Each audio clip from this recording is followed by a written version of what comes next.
should be getting to that shortly. This manual piloting test was slated to last about 25 minutes. As we have been running ahead of schedule today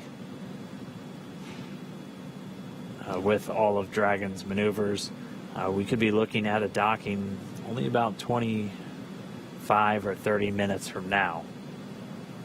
So once they're done with this manual flight test, they'll turn control back over to Dragon's flight computers, and they'll resume their approach, which had actually already started automatically before the crew issued a hold command to the vehicle. And then they'll press in to arrive at waypoint number 2, at which point the teams will do a final go, no go for docking. They'll depart that 20-meter hold point, and it should be just about 5 minutes following that departure until we get contact and captured. Yeah, and the crew right now are seated in Dragon in the pilot and commander's seat. Both of them are suited for what are relatively dynamic maneuvers, and they'll continue to be suited until we have confirmation of good hard capture on the space station.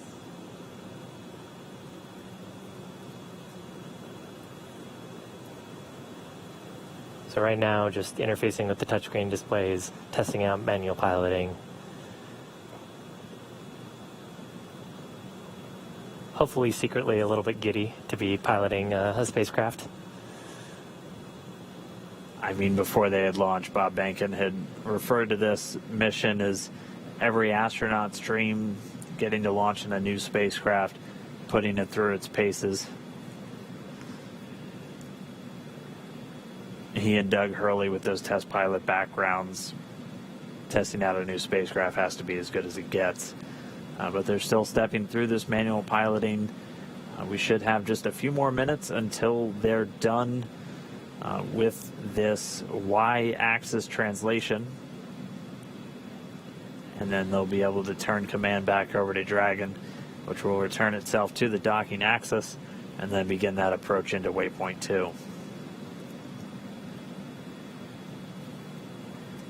Yeah, and as a look ahead, so when we do transition into that approach, Dragon will autonomously go towards waypoint 2, which is just 20 meters away from the forward international docking adapter on node 2. And it'll hold there. That'll give the ground team some time, both in Houston and here in Hawthorne, to do a go-no-go poll, make sure that the vehicle still looks healthy, make sure that everyone on board the space station and of course on board Dragon. SpaceX Dragon, we've completed with the translation maneuvers. We're going to pick up with the closure maneuver. We copy. We're following along with you. All right, sounds like they're done with their translations. They're going to start moving it back to the docking axis, put us right back on the center line, and then we're going to resume that approach into station.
Dragon SpaceX, you have used 2/3 of your prop test budget.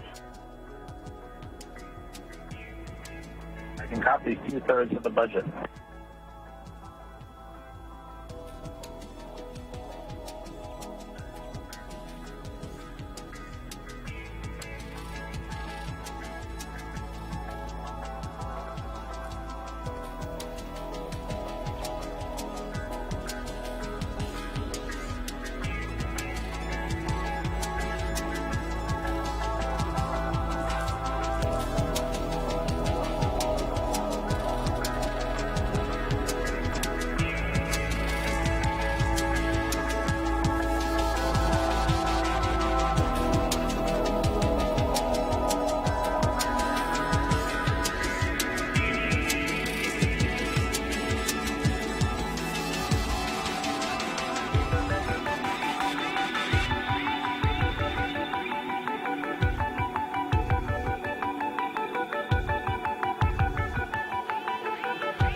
SpaceX Dragon, that completes the closure maneuver. We copy closure maneuver complete.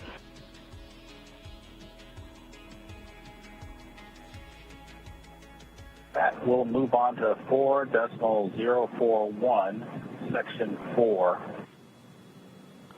We copy and concur.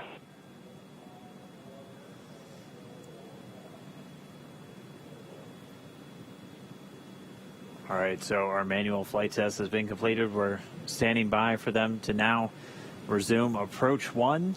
So to move in from that waypoint 1, we're already inside of the keep out sphere at this point. Dragon's holding just 176 meters from the space station, and pretty soon they're going to be approaching.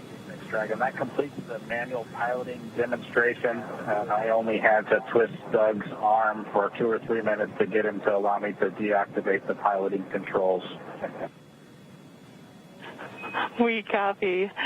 Excellent. Thank you. And with that, we ask that you, from the display used for manual piloting, please go to audio settings and adjust a gain setting for seat 1 or 4.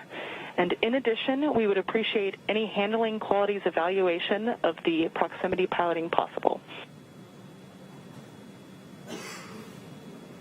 We've completed the gain setting adjustment for seat 1, and I'll turn it over to Doug for the handling qualities quick look.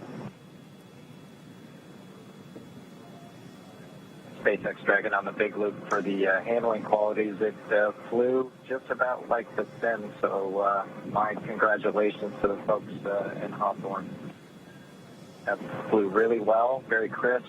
It was a little sloppier and wide, just like we saw in the sim, but all the other axes, as well as closure and opening, were all just as per. Excellent to hear. Thank you.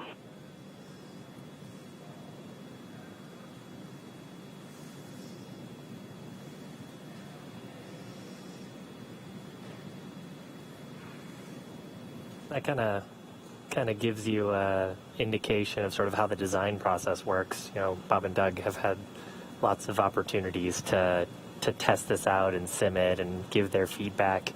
And pretty cool to hear that their sim experience was very similar to what they saw actually on orbit. Just, I think you said 170 meters away from station right now? Yeah, we're just 176, and I imagine as a spacecraft designer, that's exactly what you want to hear, is the way that I trained you in it here on the ground is exactly how it performed once you're there for the real thing. So the second manual piloting test in the books, Bob and Doug putting Dragon through its paces. Now we're time to put it all to where we get to our endpoint. We're ready to get Dragon docked to the International Space Station. Dragon SpaceX on Big Loop. The ground will be resuming approach shortly. We do plan to hold briefly at waypoint 2, so reminder that crew visors down are not required until the ground is preparing to command the final approach. Thanks, Dragon. We copy. We'll hold at waypoint 2 for a pause, and then we'll get our visors then once you command. We copy. And station, it's Houston on the Big Loop. As you've heard, Endeavour is resuming its approach to waypoint 2. Chris, you can monitor now for step 2. That's step 2 and 1.104. Crew Dragon approach and retreat monitor. Copy. Step 2 will work.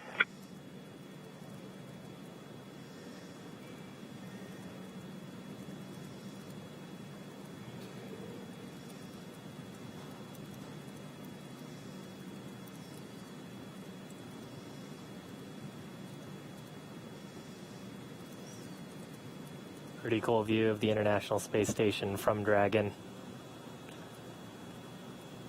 This would actually be overlaid, or rather their controls would be overlaid on the displays on top of this view.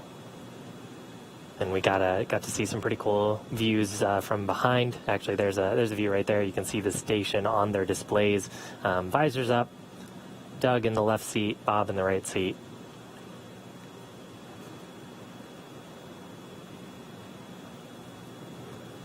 Yeah, so at this moment, Dragon is going to be resuming the approach. As we heard them informing the crew, they're going to have that one final hold when they're just 20 meters away. That's going to be at waypoint 2. We're expecting it to be a brief hold while the teams all tag up and do a final go to move in for docking. Getting a great look at the space station itself. The docking port is right in the center of our screen. You can see another spacecraft currently docked to the space station, the Japanese HTV spacecraft currently docked to the Earth-facing port, one of those common berthing mechanisms also on Node 2. So Dragon will be the second vehicle to be docked to the Harmony module once it makes its final approach.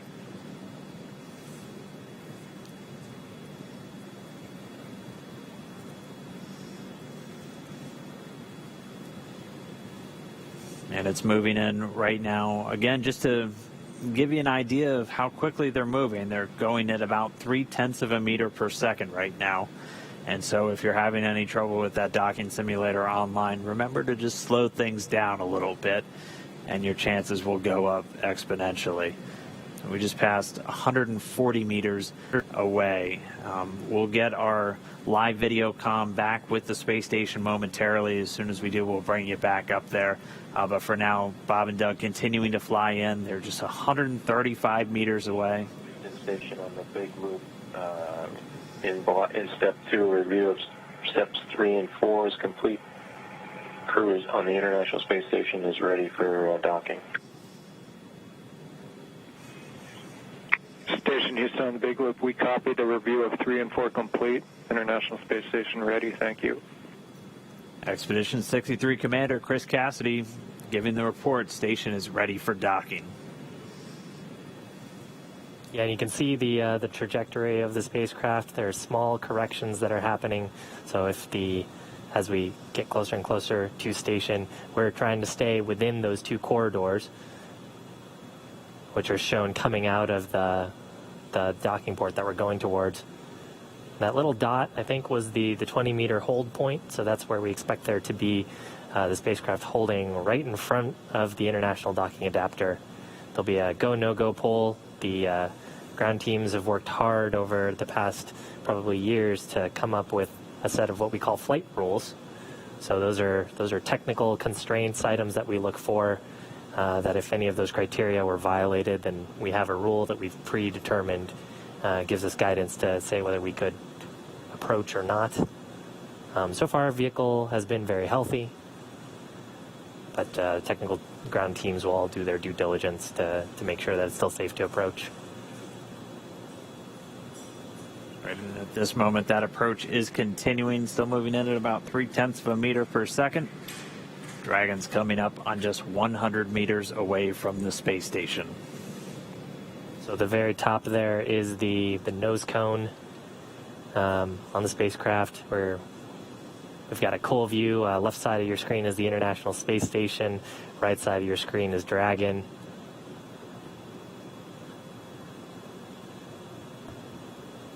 We're inside 100 meters, continuing to close.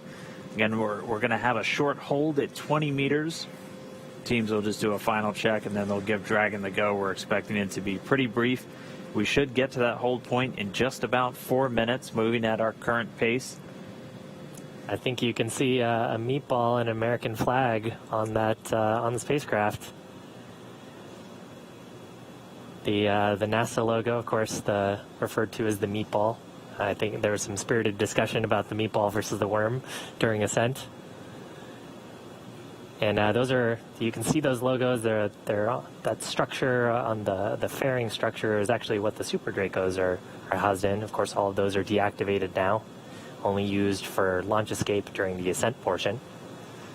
Nose cone right at the top of the vehicle, and you can see sort of the sealing surface. Those four circular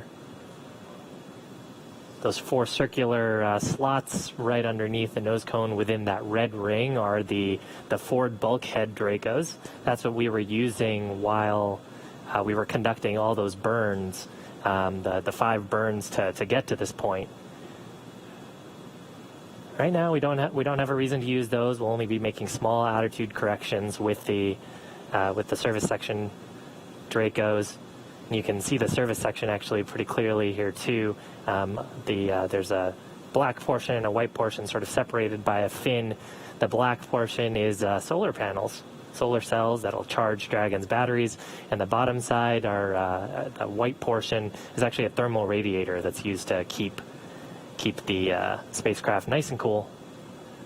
Of course, the avionics and the cabin, making sure that Bob and Doug are comfortable inside. Looks like we're getting a shadow cast. We are just 60 meters away, continuing to close in, just about 40 meters to go until we're at that hold point. Should get there in just over 2 minutes. Meanwhile, teams in Hawthorne and in Houston doing their internal go, no-go for docking. They're going to get all the teams pulled. Once everyone's go, we'll be able to give Dragon the final go-ahead for the vehicle to autonomously fly in and dock with the International Space Station. Should be coming up on waypoint 2 arrival in just about 1 minute, 45 seconds. At this point, it'll be 20 meters away from that docking port. The International Docking Adapter number 2 attached to pressurized mating adapter number 2 at the very forward end of the Harmony module. Right there on the right around the center, you can see the forward hatch. It's got a window in it. You can see a couple of handles, and there's some features that look sort of bronze-ish. Those are the pedals that we were talking about earlier as part of the soft capture system. So pretty wild too to see. We're so close that we're getting shadows from the station on Dragon. Wow. And we're getting these views of Dragon's approach from 2 cameras that are right next to that docking adapter. And the movement's a little jarring at times. These cameras are being commanded by a person at the Cronus console in Mission Control Houston, and they send some very basic function commands to the camera, which it then executes automatically. And so they're continuing to follow Dragon in, so we do thank them for their diligence to give us these views of this historic moment as we are just less than 30 meters away from docking. Right above the NASA meatball logo, you can see three of the service section Draco thrusters. That's right, 12 in all. So 4 of those clusters spread around the vehicle, used for a lot of the attitude control and any small translational maneuvers like we just watched Bob and Doug execute with their second manual flight test. Yeah, and actually oriented in a way, too, where if you were to lose some of those thrusters, you still have redundancy and control in those axes. That's part of the reason why they're sort of at the angles that they are. All right, so we should be getting to waypoint 2 right now.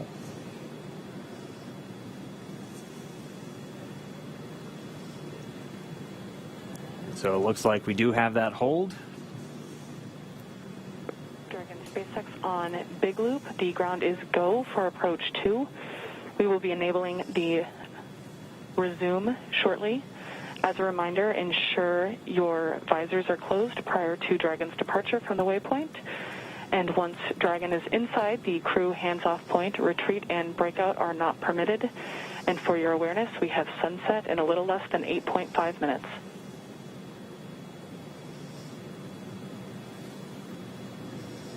Dragon copies all on the Big Loop. Go for docking.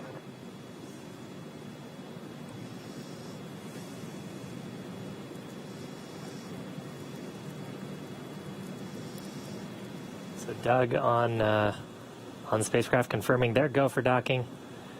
They're going to put down their visors. Got some instructions there about the crew hands-off point that we had talked about earlier. That's a point where we don't want the crew issuing any commands to the vehicle. It's about just about 2 meters away from the docking adapter. I believe the number is about 1.7 meters. Station Houston on the Big Loop. Houston and station are now go for docking. Chris, you can monitor for steps 3 and 4. 3 and 4 in 1.104 Crew Dragon approach and retreat monitoring. Copy steps 3 and 4. Next Dragon on the Big Loop. Our visors are down. Copy, visors down.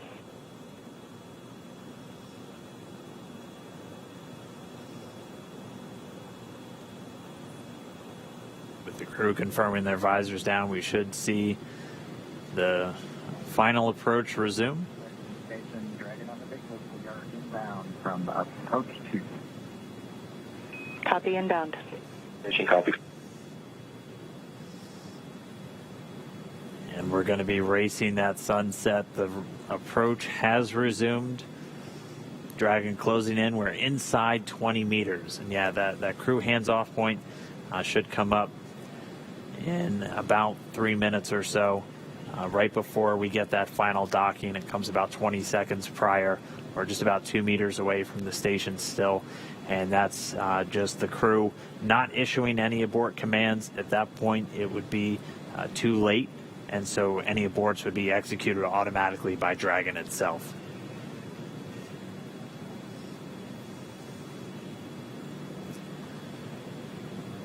So we're closing in at less than 1/10 of a meter per second at this point.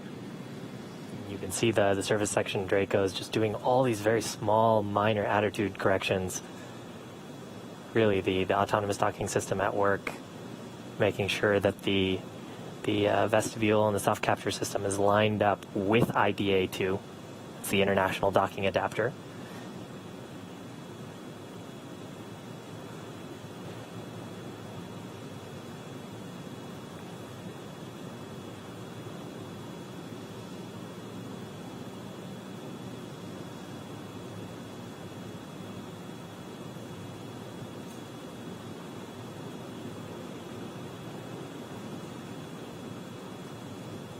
You can see much more clearly there the hinge mechanism for the nose cone. Those 4 black circles are the forward bulkhead Dracos, not to be used at this time. And then, of course, the pedals of the soft capture system. Wow.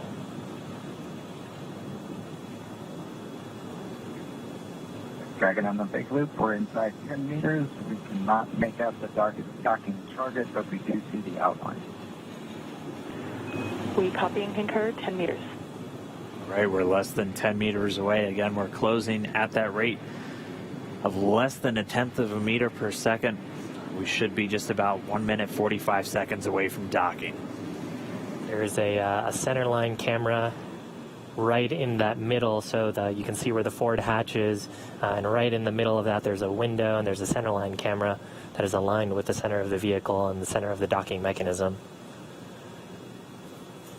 So that is what the autonomous docking system is using to line up with sort of a cross-hatch, cross-target on the docking port.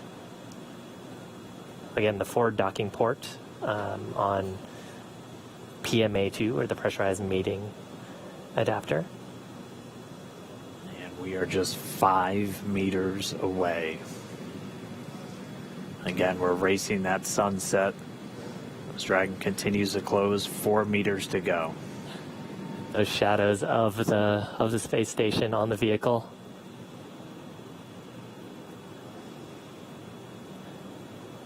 Yeah, you can actually see the centerline camera pretty clearly there, sort of with the contrast of the sun right now.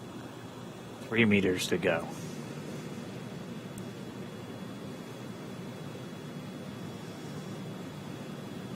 Two meters.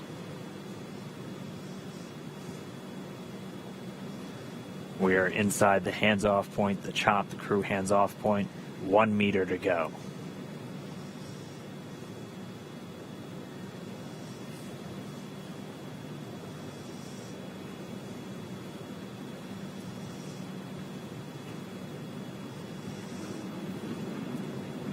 Soft capture complete.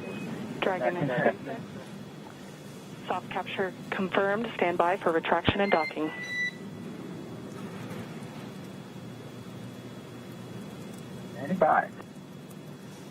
And we just heard it, soft capture. We have docking, that coming at 7:16 a.m. Pacific time, with the station and Dragon flying 262 statute miles right over the border between northern China and Mongolia. You saw a little bit of motion there of Dragon. That was that relative motion that the soft capture system is damping out. Once that motion is clear, then the soft capture system will be retracted, and Dragon will go for hard capture.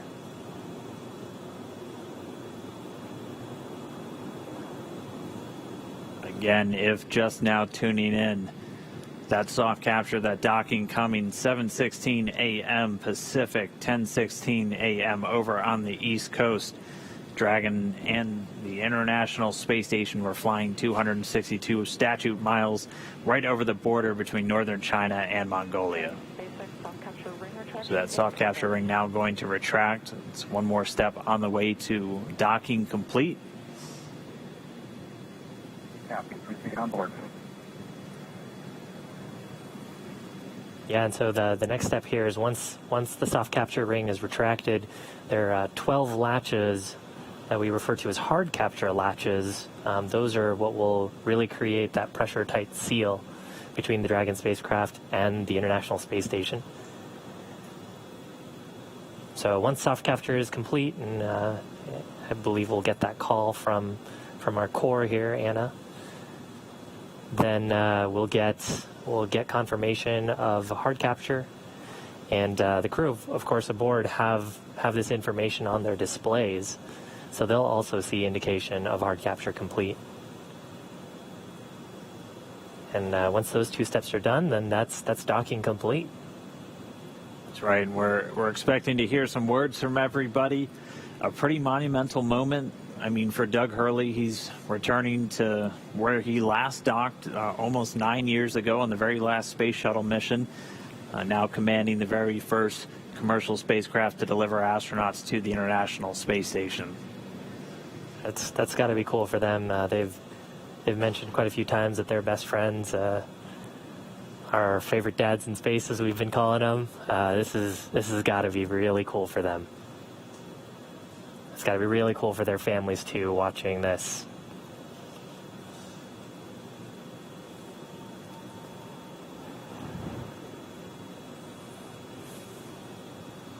Looks like we have another quick handover. We'll get that video back shortly.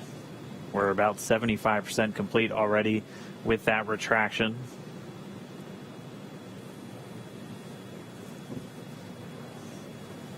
Once that retraction is completed, we'll keep an eye out for the 12 ready to hook indicators. Once those are ready, those 12 hooks will begin to engage, and that'll securely attach Dragon to the International Space Station. Yeah, so right now the vehicle confirming that the soft capture system is deployed correctly and is fully retracted. And then once the soft capture system is fully retracted, that'll set up the vehicle to put in the hard capture pins. There's 12 of those around the docking ring, and that's what creates that airtight seal between the Dragon spacecraft and the International Space Station. The volume between, which we refer to as the vestibule, is currently not pressurized. Of course, it was just exposed to the vacuum of space until literally minutes ago, about 4 minutes ago. So just waiting for the vehicle to get that. Dragon SpaceX, ring retraction complete. Docking sequence is holding for MCS reconfiguration. All right, so we see those ready to hook indicators are lighting up green. So we should be just about to step into those 12 hooks beginning to engage to get that secure mate between Dragon and the International Docking Adapter on the space station. Wow, right now those two vehicles are flying together. They are attached to each other. It's been just under 19 hours since we lifted off. We're actually at about 18 hours, 58 minutes, and 42 seconds. So we promised about a 19-hour ride up to station, and we made it just a few minutes before that. They were able to dock a few minutes ahead of schedule. We were tracking them to still take about another 10 minutes, but able to step through all of their burns about 16 minutes ahead of schedule and get us to where we are now. If you missed it just a few moments ago, that initial docking coming at 7:16 a.m. Pacific, 10:16 a.m. over on the east coast of the United States, and they were 262 statute miles flying together over the northern border of China and Mongolia. So really exciting. We're just waiting for this docking complete to be confirmed. We're expecting to hear some words, obviously, from the crew on board and all the excited teams down here. We're just waiting for this moment. And then it's time to start getting Dragon integrated into the station. There will be an umbilical that will get mated, and that'll allow Dragon to flow data and power into the station systems, and then it'll be over to the crew. Endeavour and station at Houston on the Big Loop. MCS is configured. We're proceeding with hook driving. All right, and they did a quick, so the motion control system onboard station now back under those control moment gyros, so handed over from the Russian thrusters, and Dragon now given the go to drive those hooks. We have to do that changeover of attitude control before we drive those hooks, as the Russian thrusters a little bit more dynamic in their control of attitude, and if you had a thruster firing while you were starting to drive those hooks, that could miss a line. So going over to the smoother control moment gyros on the U.S. side, now controlling the attitude on board the station, and those hooks, those 12 hooks on Dragon, about to start driving.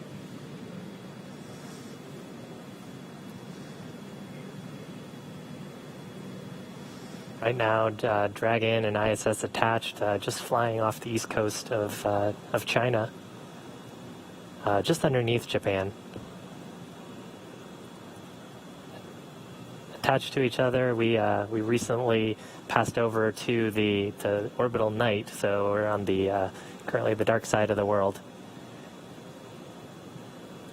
And actually, we're lucky enough to see soft capture happen just as we were crossing over the Terminator line. And if you're wondering what you're looking at, this is one of the cameras on the very outboard part of the Japanese experiment module, looking back in towards the very front part of Node 2, where Dragon is currently docked. We are in an orbital nighttime, that's why everything is so dark, but you're looking at Dragon. It is horizontal to the ground So the hatch part is right where that green light pretty much is. You can see the nose cone still illuminated above it, and it is currently attached to an international docking adapter on the International Space Station. And inside that capsule are Bob Behnken and Doug Hurley, first astronauts to fly on a privately developed vehicle up to the International Space Station. Both test pilots got to do some fun tests today. Have a few more steps before they can actually get aboard and ingress to the International Space Station. And that's what we heard over the big loop, that transition, which allows us to then proceed with hard capture. And we're seeing the first set of hooks, so the first 6 out of the 12 are now closed, 6 more to go. Again, there are 12 of those along the ring. And that helps us ensure that we have an airtight seal. It is vacuum around them right now, so we want to make sure we're keeping all of that valuable life support in the vehicle. Now the combined ISS Dragon vehicle.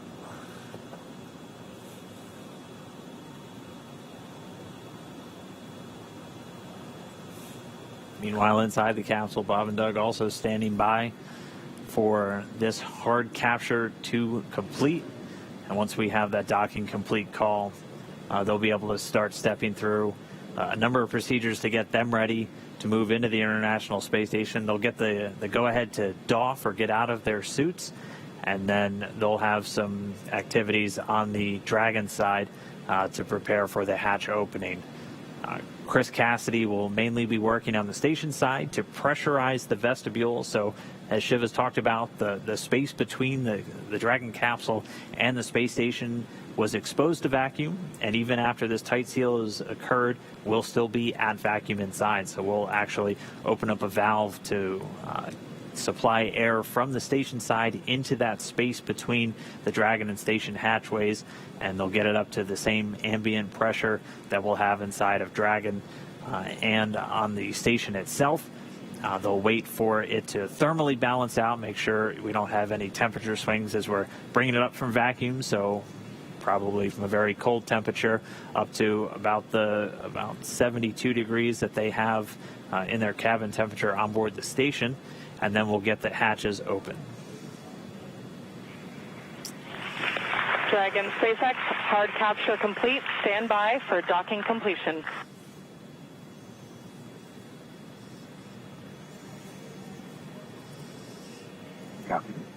And now that hard capture is complete, so that's confirmation of those 12 latches to create that airtight seal. Now that's complete. The umbilicals from the station side will interface with the Dragon vehicle umbilicals, and that'll provide power and communications through space station directly to Dragon. Pretty much the whole way up, Dragon's been using a combination of batteries and its solar cells pointed at the sun to make sure that it has enough electrical power for the journey up.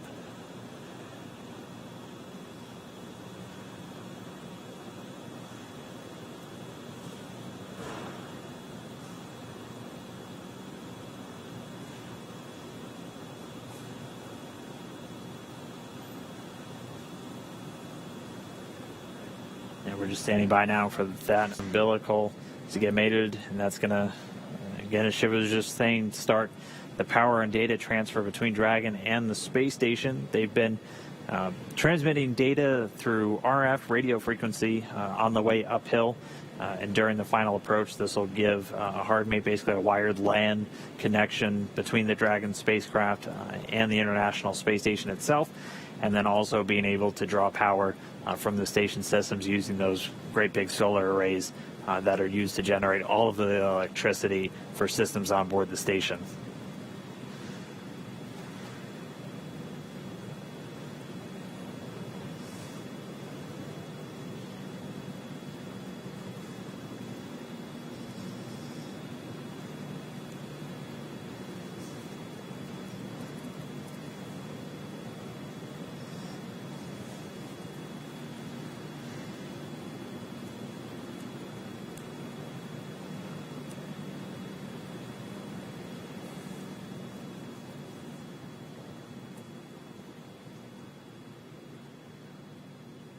And the soft capture system has been stowed. We see the umbilical starting to deploy.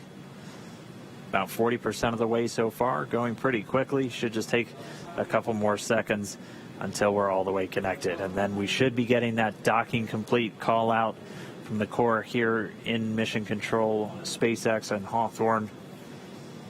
Standing by. Dragon SpaceX docking sequence is complete.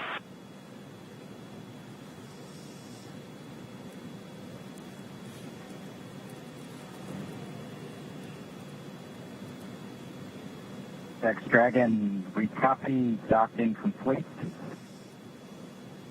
To say that it's been a real honor to be just a small part of this 9-year endeavor since the last time the United States spaceship has docked with the International Space Station. We have to congratulate the men and women of SpaceX at Hawthorne, McGregor, and at Kennedy Space Center. Their incredible efforts over the last several years to make this possible cannot go overstated.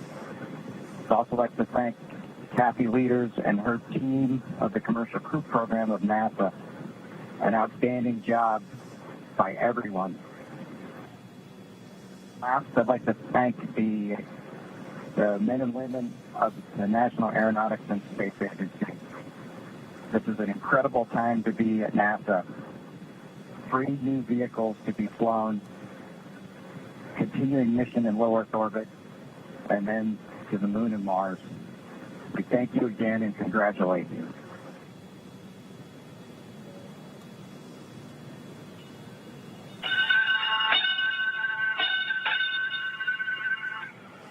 Dragon arriving. Crew of Expedition 63 is honored to welcome Dragon and the Commercial Crew Program to welcome aboard the International Space Station. Bob and Doug, glad to have you as part of the crew. Well done. Bravo Zulu. Okay, happy. Thank you, Chris. Thank you, Chris. Endeavour, this is Houston. Bob and Doug, welcome to the International Space Station after your spectacular rendezvous and docking of the first Crew Dragon vehicle. For the first time since the retirement of the Space Shuttle, you've completed a historic ride to the ISS and have opened up a new chapter in human space exploration. On behalf of the flight control teams here in Houston and in Hawthorne, California, and to our SpaceX colleagues, bravo on a magnificent moment in spaceflight history and on the start of a new journey that has changed the face of space travel in this new era of space transportation. Bob and Doug, good luck, and we look forward to working with you on board.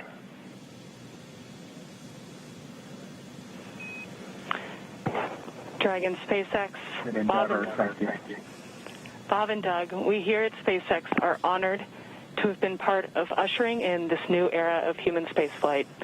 On behalf of the SpaceX and NASA partnership, congratulations on a phenomenal accomplishment and welcome to the International Space Station.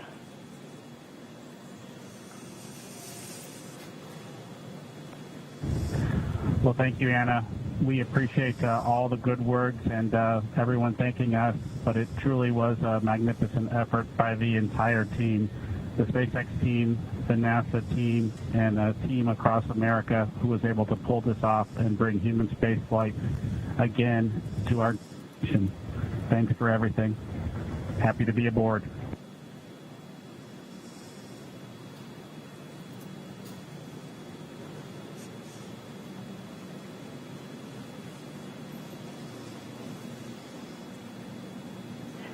And Dragon SpaceX, with that, ground will be enabling hardline power and comm connection shortly. You are go to doff your suits per procedure 4.012. We will be configuring your video to go external shortly, and we have one request for Bob's suit doffing when you're ready to copy.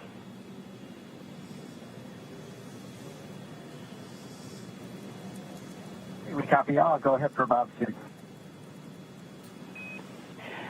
During your approach suit leak check, we noticed Bob's suit pass with a lower PSID than his previous vehicle and O&C checks. We still had plenty of margin to support you in a depress, but in order to rule out potential hardware issues, When Bob is doffing, after he opens his structural zipper, check all 3 bladder zipper heads to see if any are partially closed. It is possible that if the head is backed off slightly, that the white tooth is partially visible or a small gap can be seen between the end of the zipper head and the gasket end. Please report observations.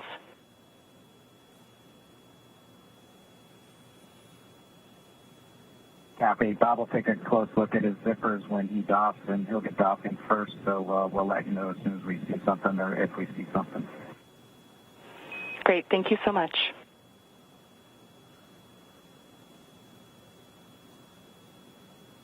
Wow. So now Dragon has completed its docking sequence. There's a number of checks. That was an absolutely historic moment. And in spite of that, the ground team's getting right back to business, talking about the suit performance. Just let us know when the interior cameras are secured. On Dragon to Gotta Ground, turn the cameras off first before we can get them out of their suits. Absolutely. So spacecraft is now docked. They've got several tasks that they're going to need to be able to do. While we're waiting for those tasks to happen, we're actually going to take a short break. But if, in case you just missed it, the Dragon spacecraft is now docked to the International Space Station, docked at 7:16 a.m. local time. Yep. Bob and Doug are at the space station. Yeah, they're there. It was just under a 19-hour journey from their launch to their docking, so pretty much right on what we were expecting. They got there a little bit early today, which was nice, as they were able to get through all those burns. But they're docked. It's going to be a little while. They have to do that vestibule pressurization, and then they'll have to do some leak checks. Dragon on Dragon to Ground for Bob. I've got both structural zippers on my gloves lowered, and I do see white teeth visible on both sides. It looks like a full white tooth. I'll give you an update once I get to the leg zipper. Copy. White teeth on both sides, and we'll await your next status. So the crew right now just going through some checks of their gloves. They're about to get out of their suits. That'll be the first step for the crew on board Dragon. For the crew on board station, Chris Cassidy is going to start getting that vestibule pressurized, and then they're going to do leak checks. So they're going to be actually taking atmosphere from station, putting it into that vestibule, and then once we get all the leak checks done, things are thermally stabilized, it'll be time for hatch opening. We'll be able to see Bob and Doug get into the space station for the first time from on board the Dragon spacecraft. And again, for Doug Hurley, this is the exact port he was at almost 9 years ago when he was on the very last space shuttle mission, and now he's commanding the first commercial vehicle to dock with the International Space Station. I think that's going to do it for us in Hawthorne. We're going to give you into the very capable hands of Gary Jordan to take you through the rest of the hatch opening. We're going to be watching from here and following along. We can't wait to see these crew members on board the International Space Station. Thank you for everybody who tuned in. We hope you enjoyed the launch. We hope you enjoyed the ride uphill. We really hope you were with us every single moment from suit up until now, so you've been up for over 24 hours.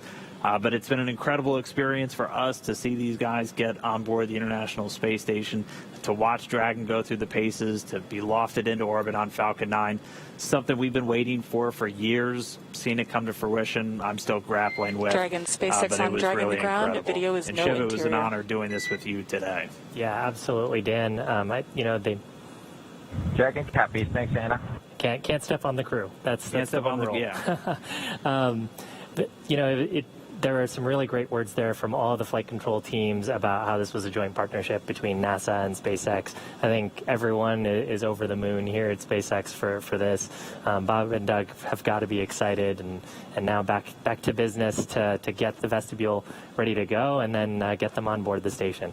So again, thank you for following us. Please continue to watch as Gary takes over for the hatch opening portion. And keep following our social media for more updates on what's happening with Hatch Open. Over to you, Gary.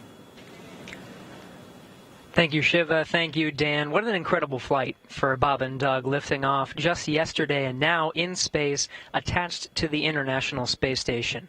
Some kind words all over after docking at 9:16 a.m. Central, and a hard mate just 11 minutes later, We're still not done here. We're going to take you through the pressurization sequence and eventually hatch opening of the International Space Station. SpaceX Dragon on Dragon to ground. Cabin mic check com. And I hear you loud and clear on Dragon to ground. How many? Loud and clear. Excellent. Good comm checks. We still have a lot of work to do here. We're going to pressurize the vestibule and eventually get... And SpaceX Dragon with an update from Bob. It looks like white tooth on the leg zipper as well. We'll take a close look if we can see anything else that might have resulted in that lower leak check pressure. Copy. Really appreciate the report. Thank you. Teams behind me will be configuring the Dragon and the International Space Station to welcome Bob and Doug aboard.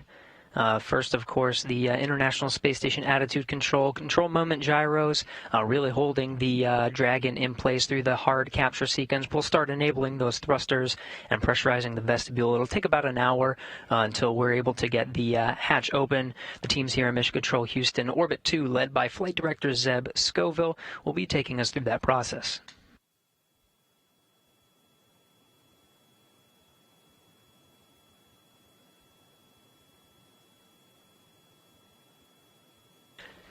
Aboard the International Space Station, Commander Chris Cassidy standing by in Node 2. Right in front of that is the pressurized mating adapter. He recently opened up the hatch to introduce some of the station air and mix it, get a nice mix in there, avoiding some CO2 pockets. That hatch you see just beyond Chris Cassidy there is normally closed. He was able to open it a little bit earlier today, mix some of that cabin air, and get rid of those CO2 pockets, make sure it's all clean and ready for Bob and Doug. He closed it shortly after just to make sure no FOD or foreign objects, anything were to float in there that would inhibit any hatch opening process today. One of the next milestones for Chris Cassidy will be to open up that hatch. He's got some cameras you see placed within that node. We'll get some good views of the hatch opening and welcoming Bob and Doug here in just about an hour.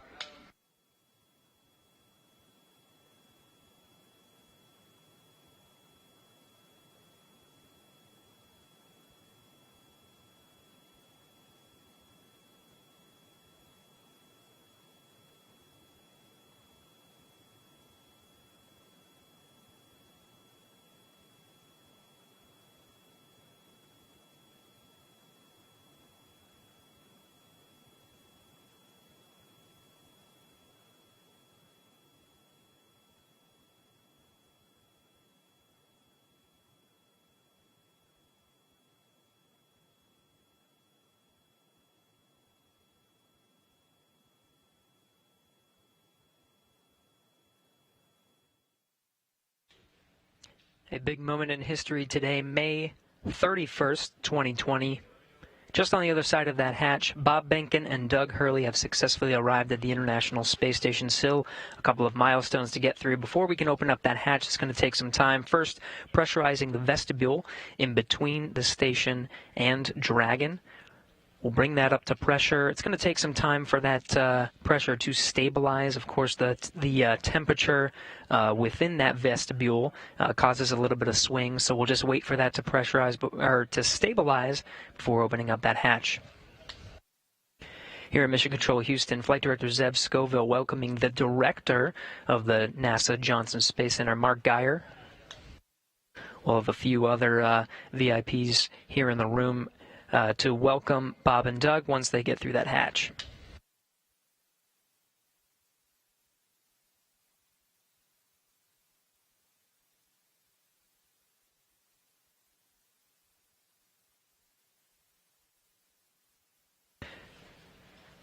Now again, this repressurization and hatch opening process is going to take some time. You see now we're going to have some intermittent losses with the communication from the International Space Station. You're seeing now the International Space Station Flight Control Room, led by Flight Director Zeb Scoville. Just a handover of some of those audio and visual communications. We'll be regaining those shortly. Might lose them intermittently throughout the repressurization process, but the teams here will be monitoring all of the procedures again, pressurizing that vestibule and eventually getting to that hatch opening.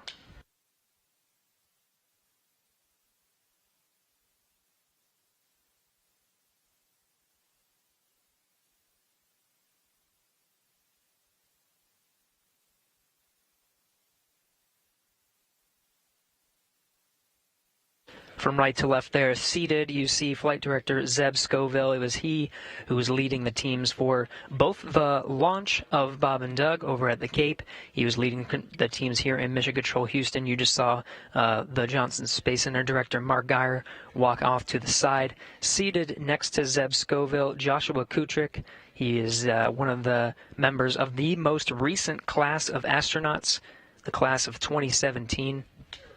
Canadian Space Agency astronaut, went through candidate training and officially became an astronaut just recently.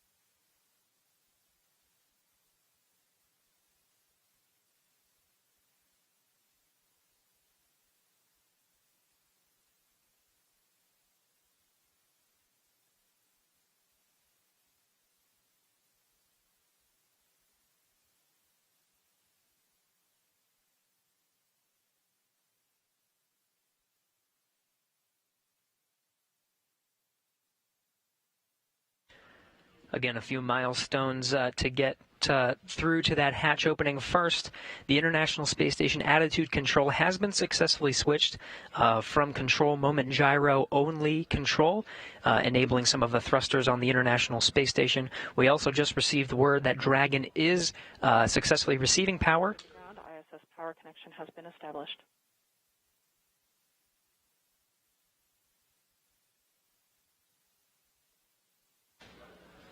And there you have it. Dragon is successfully receiving power from the International Space Station.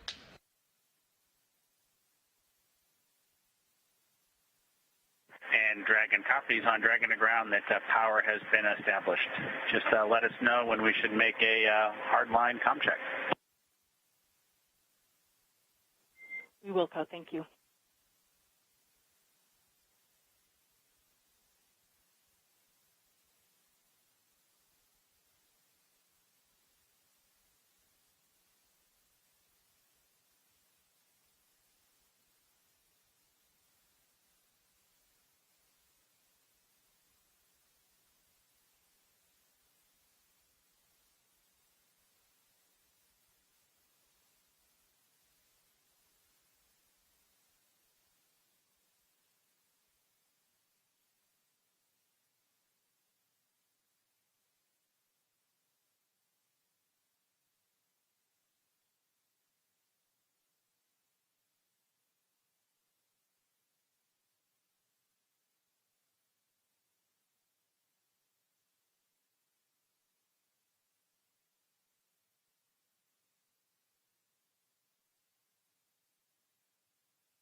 For those of you just joining us, you are getting a live look at NASA astronaut Chris Cassidy, commander of the International Space Station, doing some of the prep work to open up the hatch and get ready to welcome Bob Behnken and Doug Hurley aboard the International Space Station. They launched successfully yesterday at 2:22 p.m. Central Time, 3:22 p.m. Eastern, and docked successfully with a contact and capture just a little bit ago at 9:16 a.m. Central Time, 10:16 Eastern.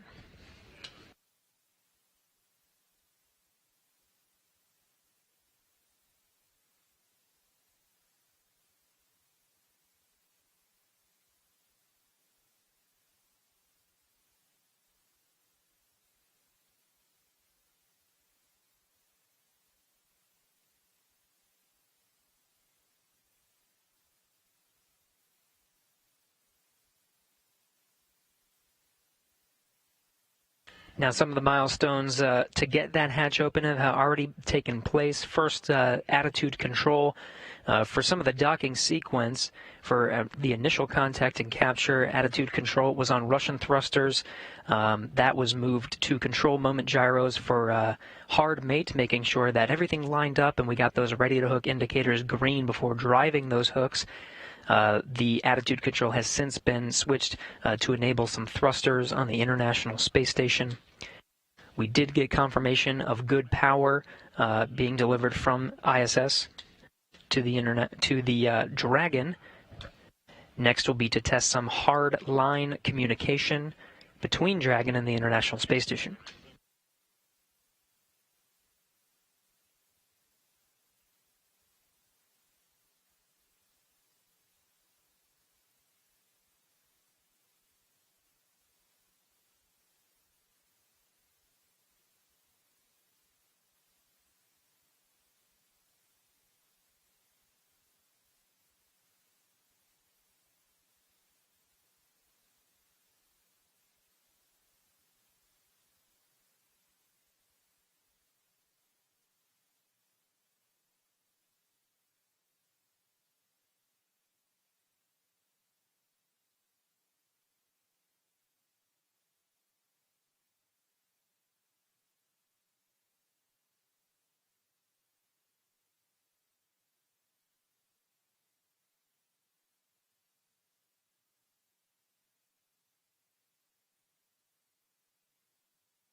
Dragon and Station. It's Houston calling on the Big Loop.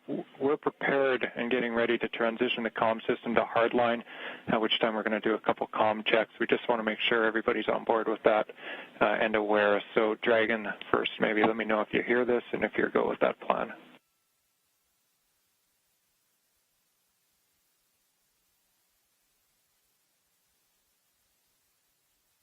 Yeah, Houston, Endeavor on the Big Loop. We had you loud and clear. Houston Station copies and concurs. Okay, Endeavor and Station, we have it loud and clear on RF right now. We are putting it in work now, so transitioning comm system to hardline, and we'll call you back for voice checks momentarily.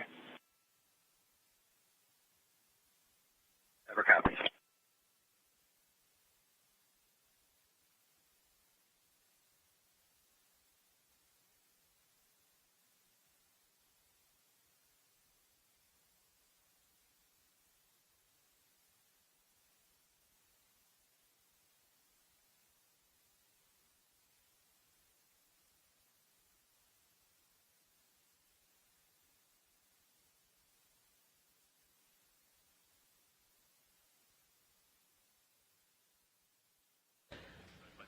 This is Mission Control Houston. The voice you just heard was Capcom Joshua Kutrick from here in Mission Control Houston, relaying through the Big Loop, that's integrated communications with Dragon and the International Space Station, just taking us through those procedures until we get to hatch opening.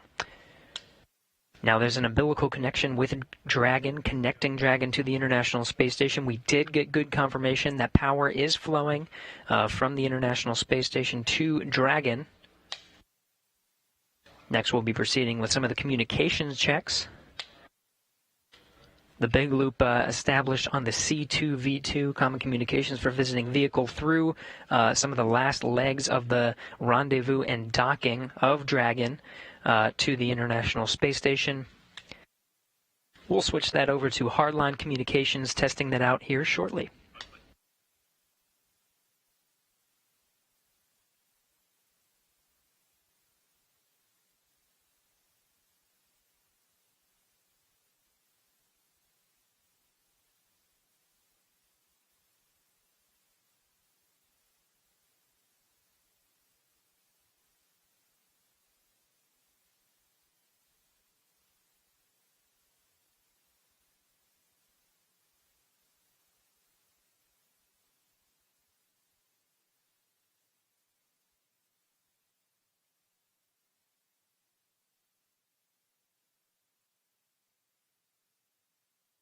We're going to get some good views of station today. You see Chris Cassidy working inside Node 2. Just on the other side is the hatch. That hatch is separating between the International Space Station and the pressurized mating adapter. One more hatch to go after that. That hatch opens up to the Dragon hatch with Bob Behnken and Doug Hurley on the other side.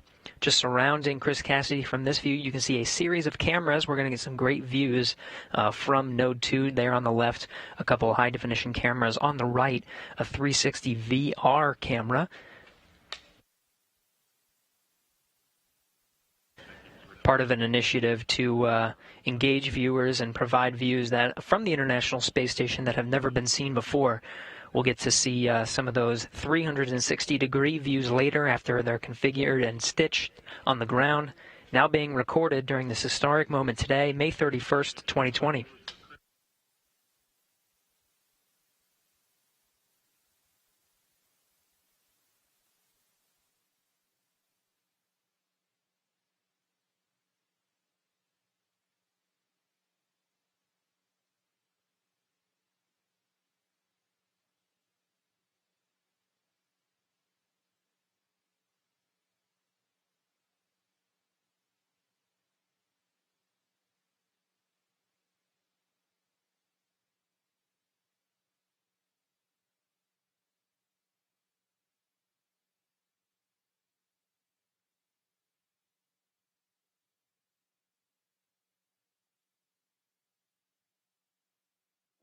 Affirmative, we are on the same page. Those steps in the execution note are all that's needed. In work.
You're getting a live look at Chris Cassidy aboard the International Space Station. Just in front of him is that 360-degree camera. He's got cameras situated all over Node 2, pointing right towards that hatch. On the other side, we'll be welcoming Bob Behnken and Doug Hurley after pressurization of the vestibule, and we'll start beginning hatch opening after that.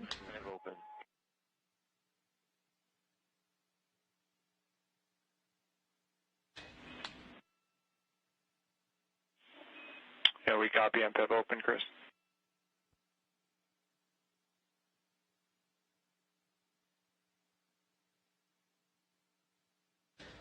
Another handover of communication from the tracking and data relay satellites, providing video and audio communication from the International Space Station, now integrated with the Dragon Power. Still looking towards some of those hard-line communication checks. Again, we'll lose communication intermittently as the International Space Station flies 269 statute miles. Station Houston on 2 for Chris. We're go for open on the Node 2 forward hatch.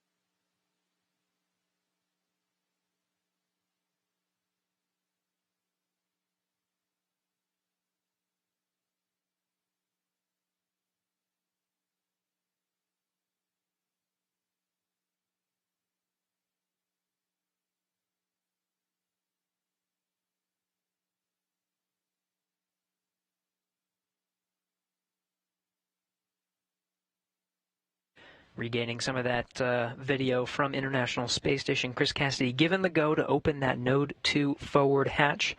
Again, he opened it a little bit earlier today to allow some of the station air to mix into the pressurized mating adapter. There it is. Now again, there's a few more hatches to open until we are able to welcome Bob and Doug aboard the International Space Station. You're looking through the hatch into the pressurized mating adapter. There's another hatch down there through the pressurized mating adapter that opens up to the International Docking Adapter. Houston 3, hey Josh, there was zero on DPDT, and the No 2 forward hatch is open.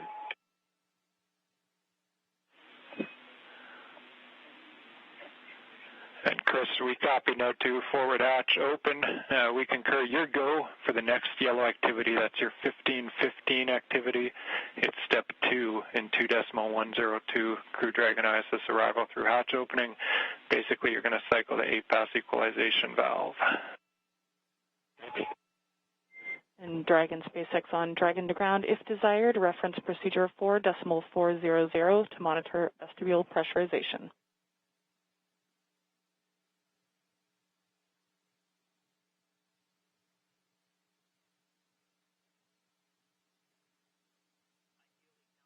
And copies. Small.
SpaceX Dragon on Dragon to ground for 4.012.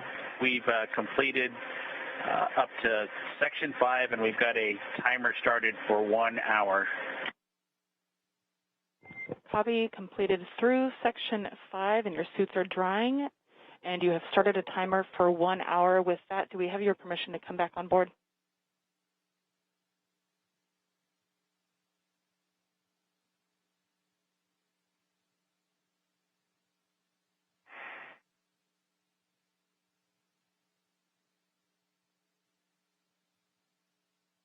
Get you back on board. We copy. We are go to come back on board. And with that, you are go to perform sections 1 through 3 of 4.400. We do recommend deferring your step 2.1 for the waste system flush until closer to hatch opening. In section 3, as you are performing your inventory, please collect all your food and water bottle trash and consolidate it into the 2 trash bags within their common bags in location 18.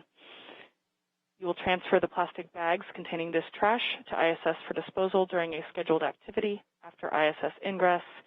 And do note that you are welcome to defer this inventory until after you eat your meal that is scheduled for right about now.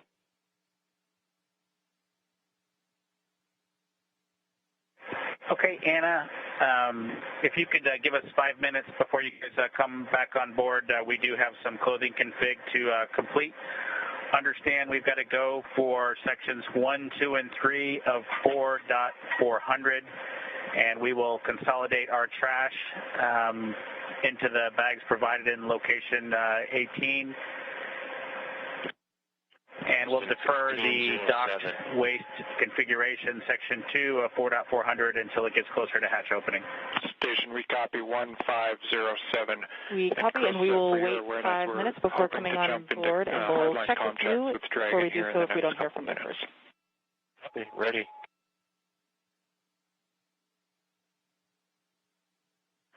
Thanks, Anna.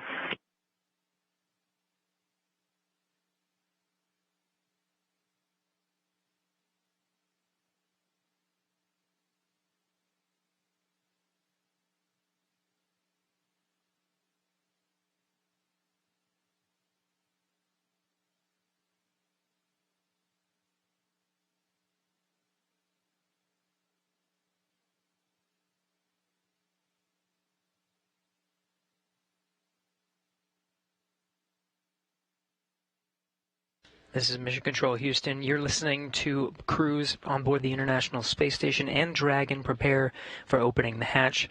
You're seeing Chris Cassidy aboard the International Space Station already opened the hatch 2, the pressurized mating adapter just below that hatchway you see at the center of the screen here.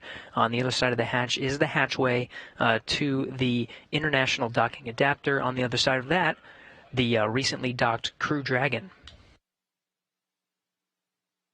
Vestibule pressurization is underway. This will equalize the pressure between Dragon and the International Space Station. Once it does come up to pressurization, it will take some time to equalize that pressure because of the temperature difference in the vestibule. Just take some time to stabilize. Dragon, Endeavor, it's Houston. Calling you on hardline now for a voice check. How do you read?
Endeavor, it's Houston calling.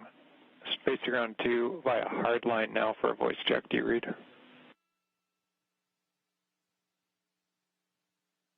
Houston, Cleveland. Dragon FM voice check. How to read us? Counting 121, 122, 123, 124, 125.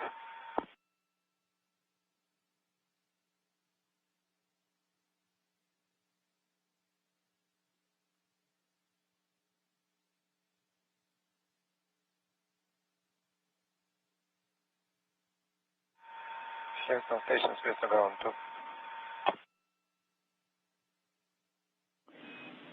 And Station Houston on 2, Anatoly, we hear you loud and clear. We're going to swap a couple minor things here and try Dragon again. We're still trying to get calm with Dragon. Stand by 1. Dragon again. Dragon FM voice check. How to read us? Counting 121, 122, 123, 124, 125.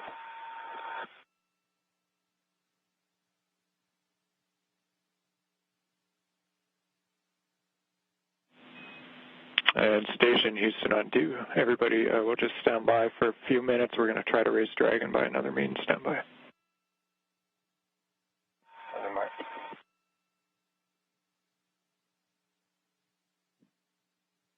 And Endeavor, it's Houston calling on Dragon to ground 1. We're trying to reach you via hardline. Just not sure if you're receiving it or not. Let us know at your convenience.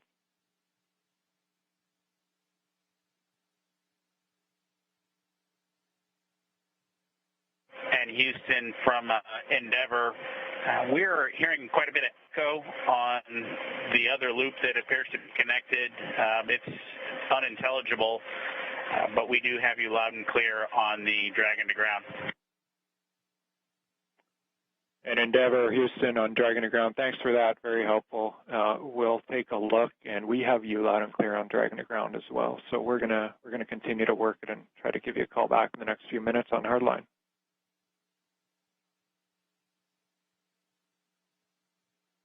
Endeavor copies. Thanks.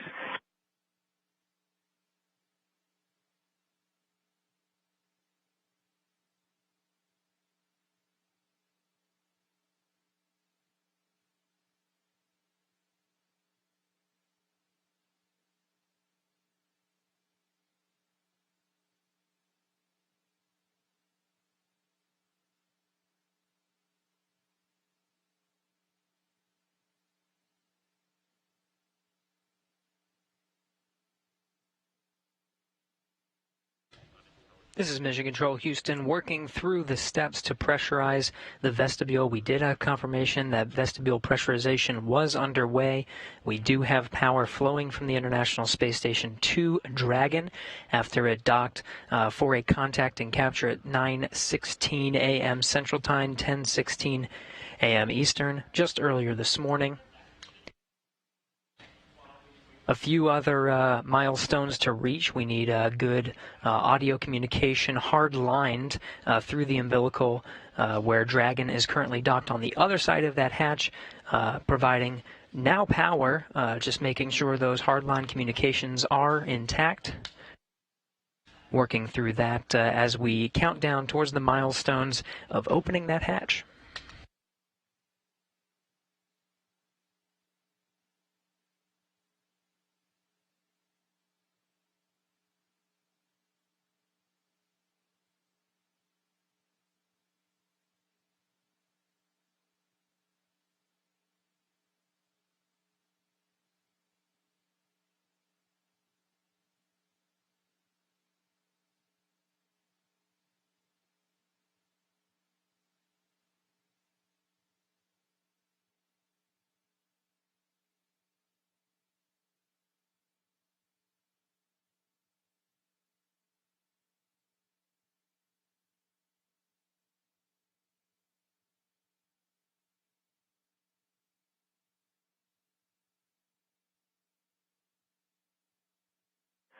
SpaceX Dragon on Dragon to ground.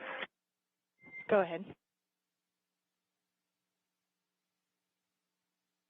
Yeah, and in section 1 of 4.400, the tablet state of charge are 66 for Doug's and 32 for mine.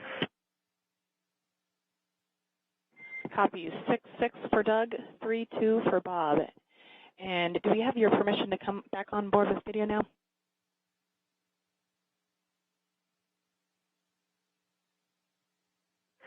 Yeah, go ahead and come on board. We just may have to take it down at some point, as you might imagine, but come on board. Sounds great. Thanks.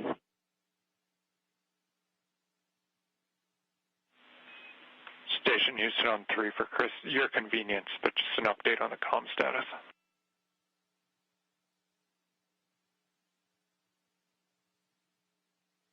Yes, sir, go ahead. Chris, you've probably been able to tell we've run into some minor issues trying to get hardline established, so we're working that here, and we're going to be reattempting the comm checks as soon as we think we're go. I'll give you a heads up on that. And then regarding stuff, just get-aheads, I was going to pass along to do the teardown from steps 3 and 4 in the approach monitoring, but I just saw it go gray, so have you done that already?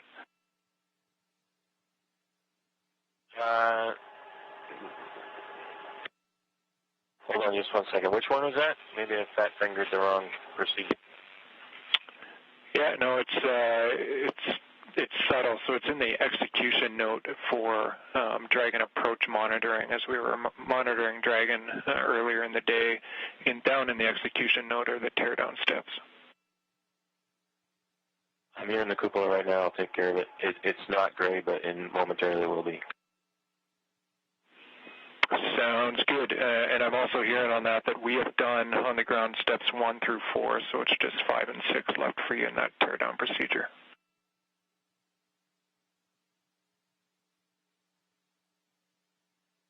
Copy that.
Josh on 3, steps 5 and 6 are complete in the teardown. Copy, Chris. Thanks for that. And just about to hit the button and reattempt the hardline checks with Dragon. Okay, copy. Endeavor, it's Houston calling via hardline voice check. How do you read?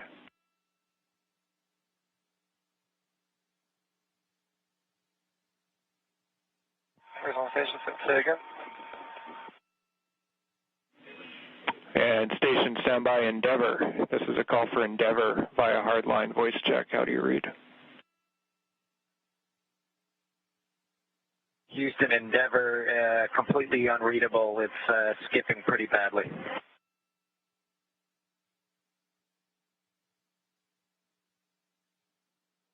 And Endeavor, it's Houston on Dragon to ground. We heard your reply loud and clear. Understand we're still broken. We're working it. Thanks for the patience.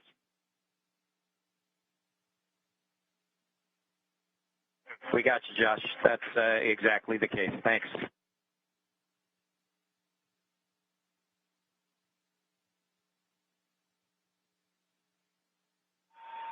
Dragon check. How do you read me? Counting 1 to 1, 1 to 2, 1 to 3, 1 to 4, 1 to 5.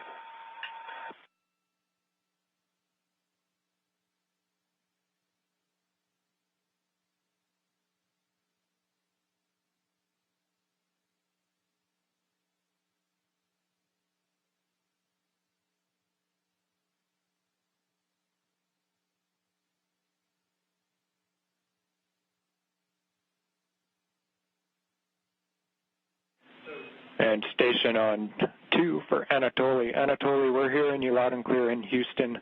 We seem to have an issue still with COM2 Dragon, so we'll just have you stand by. We'll let you know when we're ready to retry. Thanks for your patience. Okay, call me on Space to Ground 1, please.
SpaceX Dragon on Dragon to ground for a timeline tag up. Go ahead.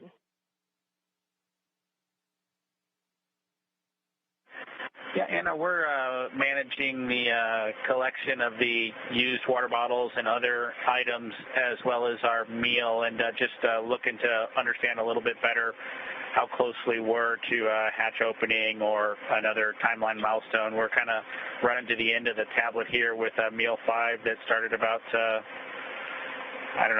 25 minutes ago or so, and so just wanting to understand how much time we've got in front of us.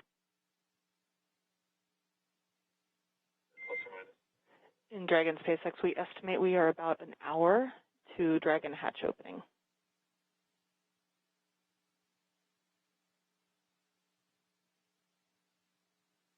Copy that, Anna. Thanks for those words. It just helps us manage getting things done. And looks like you guys are on board. Welcome aboard, I guess, the integrated space station now, huh? Indeed. Thank you so much. We're excited to be here.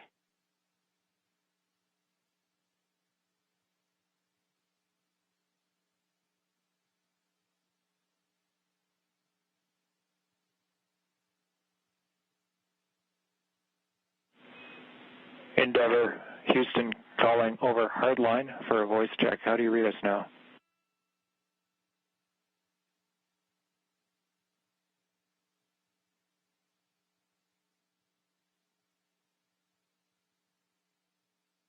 Houston or station from Endeavor. I'm not sure the location of that last call, but still quite a bit of skipping and unreadable.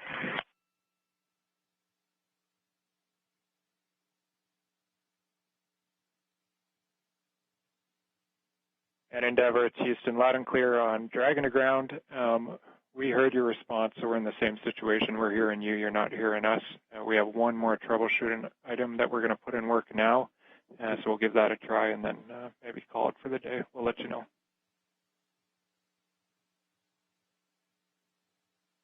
Endeavor copies. Thanks, Houston.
Endeavor, Houston calling via hardline for a final voice check. Do you have us now?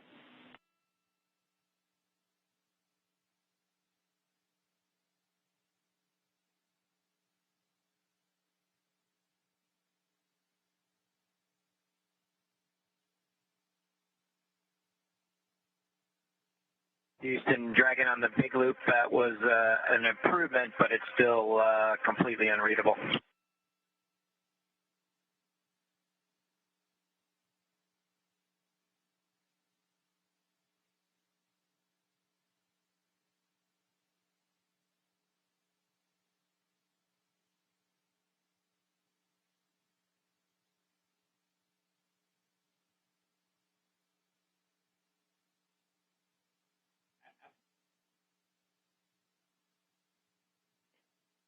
And Endeavor, Houston, on Dragon to Ground 1, we're still hearing you 5x5. Understand it was slightly improved. Were you able to read me at all, or is it unuseful? Yeah, it was a slight improvement, but it's still unintelligible, almost every word. There was maybe one word that you could have sort of figured out, but that was about it. Okay, thank you for the feedback. First time, obviously, and we think we're running into some interference issues, but we'll continue to take a look. We copy. Thanks.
This is Mission Control Houston. If you're tuning in to our coverage, you're getting a live look at the International Space Station Flight Control Room. You're hearing a lot of communications from the International Space Station, both from the space station side over space to ground. NASA astronaut Chris Cassidy, International Space Station Commander, setting up for the hatch opening. You can see a series of cameras scattered around, ready to capture the best views of Bob and Doug coming through that hatch. We did get confirmation just shortly that we did have good pressurization of the vestibule. It'll be about 10 minutes to perform a series of leak checks. Again, that pressure needs to stabilize. The thermal conditions make it swing just a little bit, so just waiting for that to stabilize before those leak checks are finalized. That underway within the next 10 minutes. We do have communications settled in the hardline connection between International Space Station and Dragon. You can see from the inside of Dragon now, the crew doffed or took off their suits, just getting a few things packed up before they eventually open up the hatch after that pressurization is equalized between Space Station and Dragon.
Endeavor, it's Houston calling for a voice jack over the big loop. We've retransitioned back to RF, so back to RF. How do you hear us?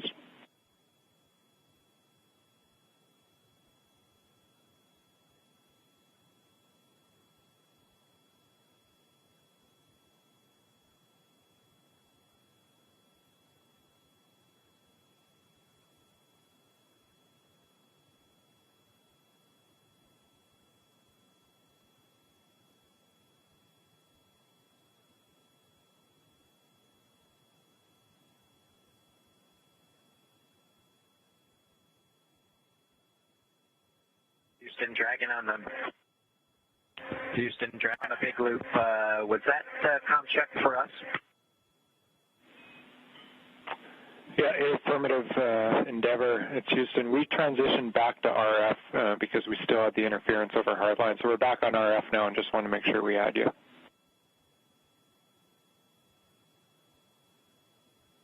We've got you loud and clear on RF. Loud and clear as well. We're just going to leave it here for now. Thank you.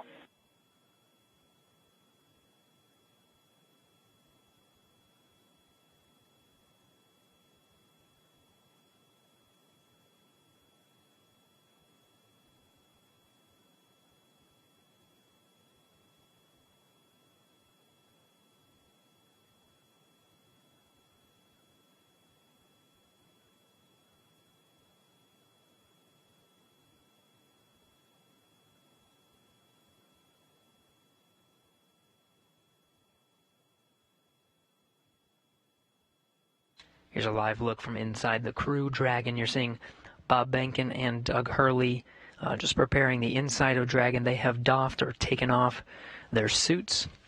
The pressurization between Space Station and Dragon is complete.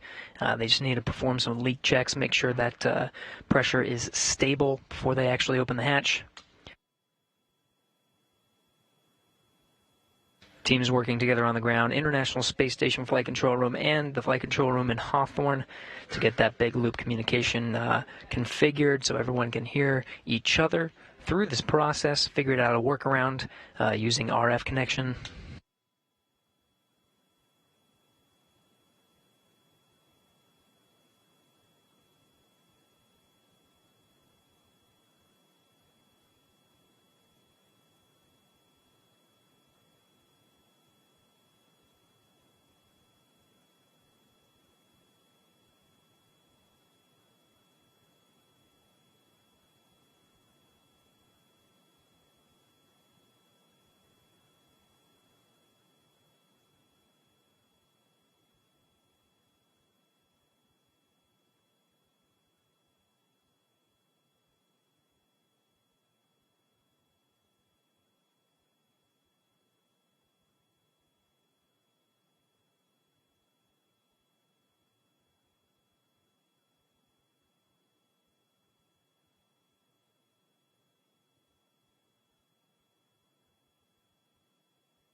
This is Mission Control Houston. If you're just joining us, you're getting a look inside the Crew Dragon.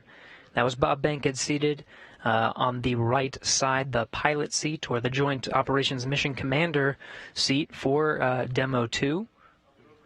He and Doug Hurley, the commander of the spacecraft, just preparing the inside, putting away some trash. They just doffed their suits, and right now just waiting for the pressure to equalize between the International Space Station and Bob and Doug. Just two hatches, really, separating them from the inside of the orbiting complex. Aboard International Space Station, Commander Chris Cassidy has been outfitting Node 2. It's the first node. Once you cross over some of the hatchways, there it is. You can see some of the cameras positioned around to capture the crew coming in to the International Space Station. Much of that work completed at this point.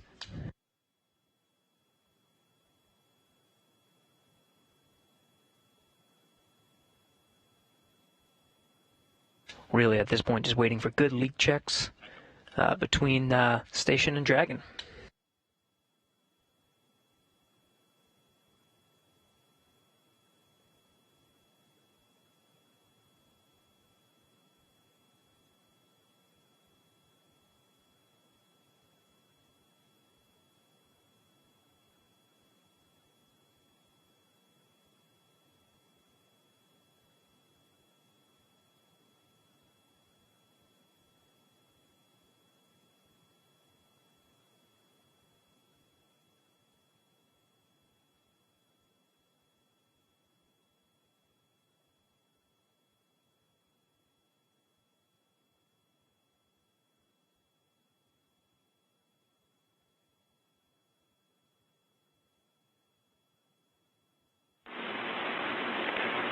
Station Huntsville, Space to Ground 3 for Chris on the ISS experience.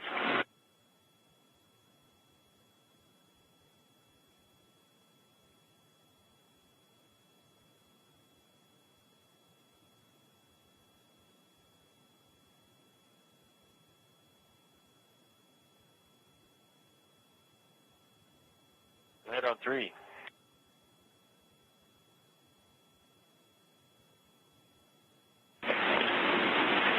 Hey Chris, we're not seeing good connection between the SSC-25 and the camera. We're coming up on a handover, but they're looking for a reboot of SSC-25. Reboot 25, copy. SpaceX Dragon on Dragon to ground for inventory. I am here and ready to copy.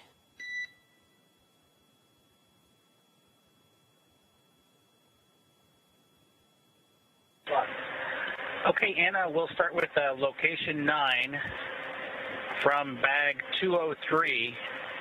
We removed 3 water bottles. Copy. 3 bottles removed from bag 203. Good read back. From location 10, we removed bottles from each of bag 207, 208, so 6 water bottles in total. And Dragon SpaceX, you were pretty broken on that call, but I think I copied 3 bottles from each bag 207 and 208. Is that correct?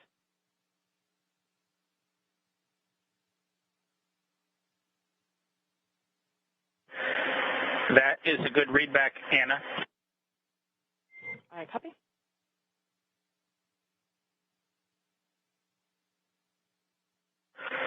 Okay. For location 11, 1 dinner from bag 317, 1 breakfast from bag 315, and 1 lunch from bag 316. Yeah, there are several. I copy 1 dinner from 317, 1 breakfast from 315, and 1 lunch from 316. Folks are interested, but they're all everything that was taken has been sent down. That's a good readback. And location 12, 1 dinner from bag 321, 1 breakfast from bag 319, and 1 lunch from bag 320. I copy 1 dinner from 321, 1 breakfast from 319, 1 lunch from 310. And am I correct to conclude all of this includes your consumption from the lunch that you just completed?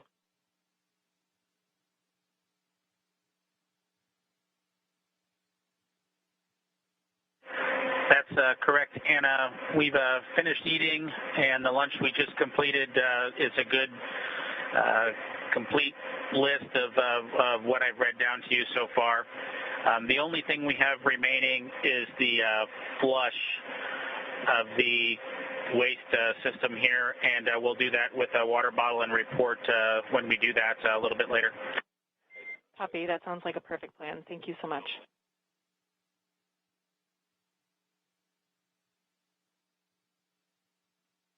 Okay, with that, that's the extent of our inventory. All else is per the packing plan.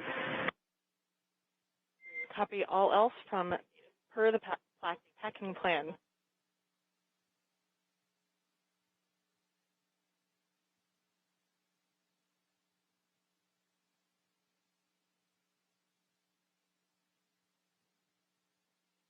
This is Mission Control Houston. You've seen Chris Cassidy, International Space Station Commander, do much of the setup, but he does have 2 crew members on board, both Russian cosmonauts. Next to him right now is Ivan Wagner, rookie space flyer that was on the same Soyuz spacecraft that Chris Cassidy launched on from the Baikonur Cosmodrome just a little more than a month ago. Also on board is Russian cosmonaut Anatoly Ivanishin.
This is Mission Control Houston. We are coming up on almost 2 hours since the Crew Dragon made contact and was captured by at the International Space Station's forward International Docking Adapter. That happened at 9:16 a.m. Central, 10:16 a.m. Eastern. Still working through some of those milestones, equalizing the pressure between Dragon and International Space Station, verifying some of the communications, and of course you see Bob Behnken and Doug Hurley inside, continuing to prepare the inside of their vessel before they make their way inside the orbiting complex.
SpaceX Dragon on Dragon to ground.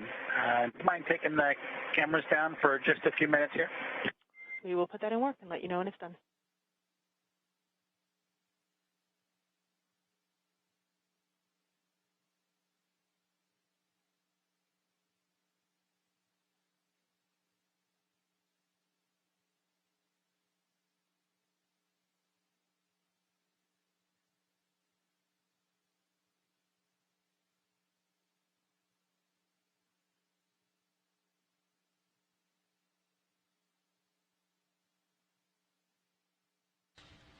This is Mission Control Houston.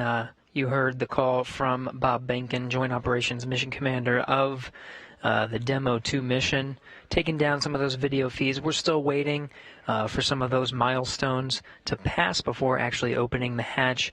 The Dragon crew continuing to get themselves ready before opening the hatch. Chris Cassidy on the other side, just preparing some of the camera views, making sure everything's set there, done even a little bit ahead of time.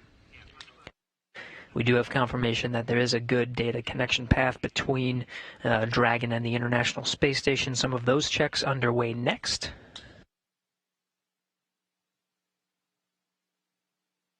Coming up on 2 hours since docking at 9:16 a.m. Central, 10:16 a.m. Eastern.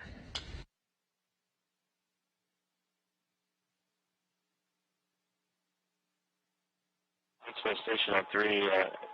The SSC's been rebooted. Any success?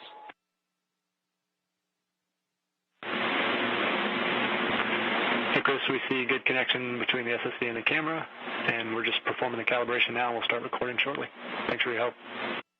Yeah, no problem. Happy to help. Dragon SpaceX, we have gone exterior with the cameras.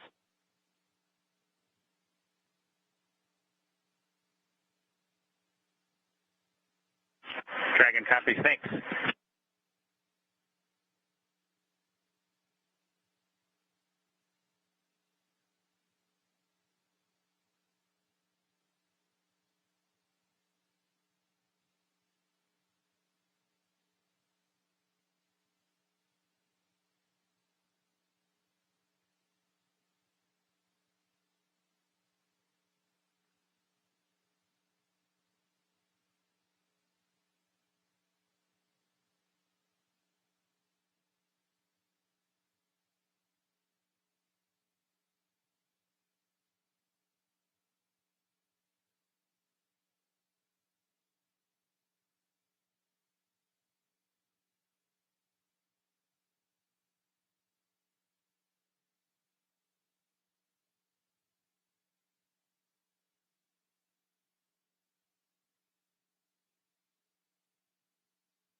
This is Mission Control Houston.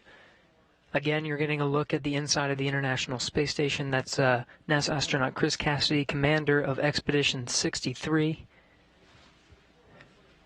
Continuing to get some of those cameras configured for hatch opening. Many milestones already passed after docking at 9:16 a.m. Central, almost 2 hours ago at this point.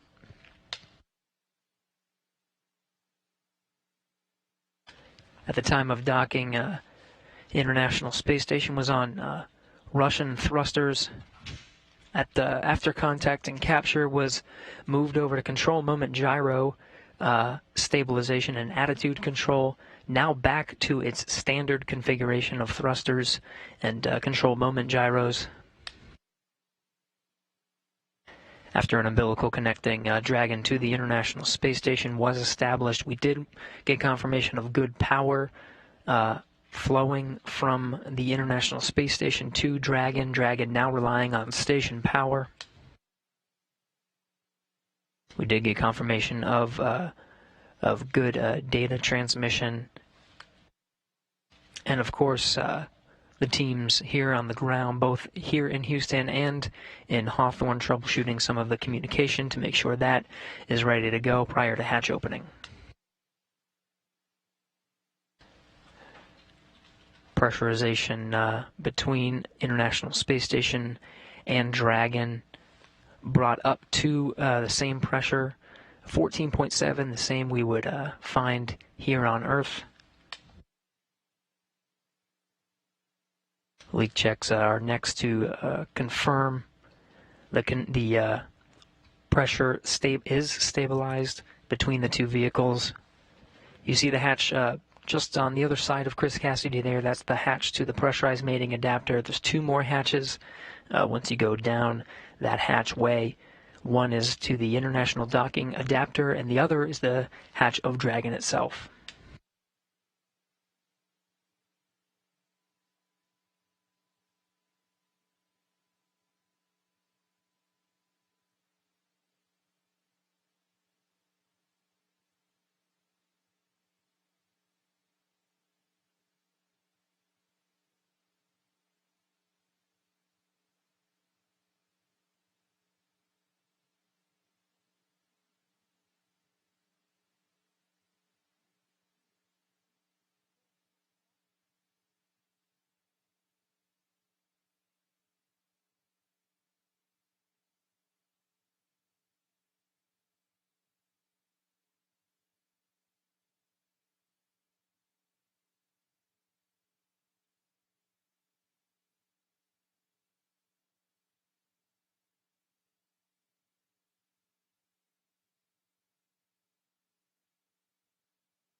SpaceX Dragon with a couple of questions. I am here and ready to copy. Hey, Anna. We show about an hour and 11 minutes since we started drying the suits, just to let you know that. And then the other thing is we can put 4.400 Section 2 in work if you think we have some time before we get the hatch open. We copy. You are go to stop drying your suits and turn off that suit fan at this time. Let me get you words on that waste system flush. Okay. We'll shut the suit fan off now.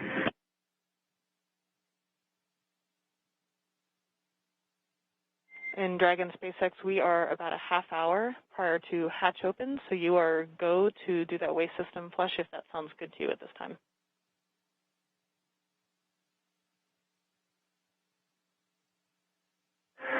Okay, we may give it a few minutes. If it's going to be 30 minutes until hatch opening, we may want to use it just one more time. So, yeah, we may hold off for another 10 minutes or so. But let us know if anything changes. Otherwise, we'll do it then. Totally reasonable. Sounds like a good plan. Thanks. And Dragon, Houston on Dragon 2 ground. We're still working comm issues. We're going to take down the big loop now. We'll maintain you on Dragon to ground. We'll call you when we have hardline back inside. Stand by 1 second. Chris. Dragon copies, Houston. Thanks. Go ahead, Chris. Sorry, I was talking to Dragon. Yeah, no problem. Hey, I'm just looking ahead at the PAO event, and I know it says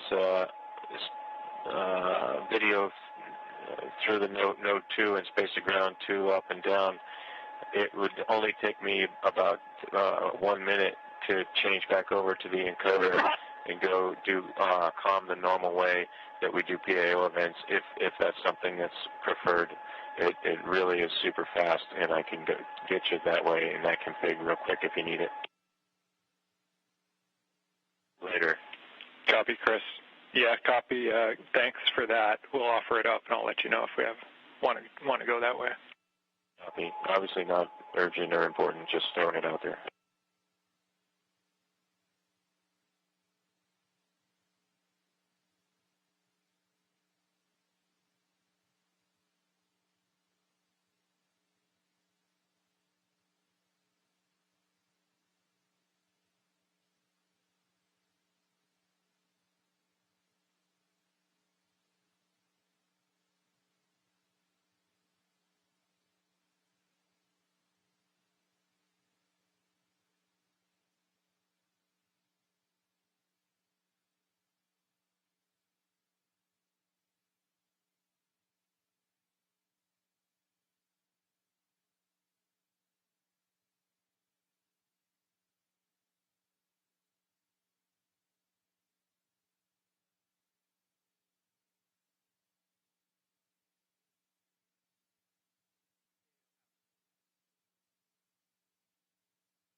Station Houston on 3 for Chris, comm config. Go ahead. We just wanted to clarify from your last comments. We show it as being in the standard config, whereby you're going to be coming down over the camcorder HD mic, and we'll be going up over space to ground 2, and that's what we're intending. Did you maybe just? We might have missed your intent in your previous remarks. Is that what you had in mind? No, I had, like we do all other PAO events, we talk, we hold the handheld microphone that is going through the clip-on mic transmitter to the clip-on, through the camera, and then the audio comes down through the encoder. That's how we typically do PAO events. So I could go back to that config if you need, super fast, or if you want to do it this way where we're talking on space to ground 2, that's fine too. I don't care. Just throwing it out there because it's different than we normally do PAO events.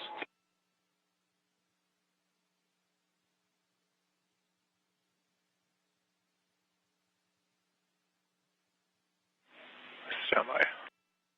And just to be clear, well, the config we're in now is the Node 2 camera is not connected to the encoder, as you probably know. So all I would do is just plug the cable back into the encoder and switch back over to the nominal Node 2 camcorder.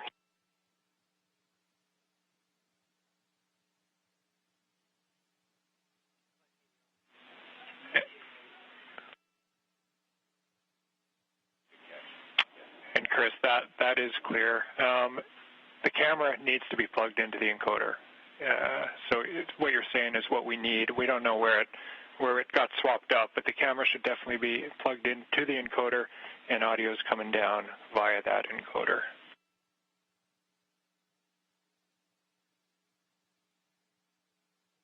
Okay, so yeah, we'll just use it on the. I guess what I was thinking is going back to one without a battery and not be dependent on the battery, and going back over to the nominal cable, which includes power.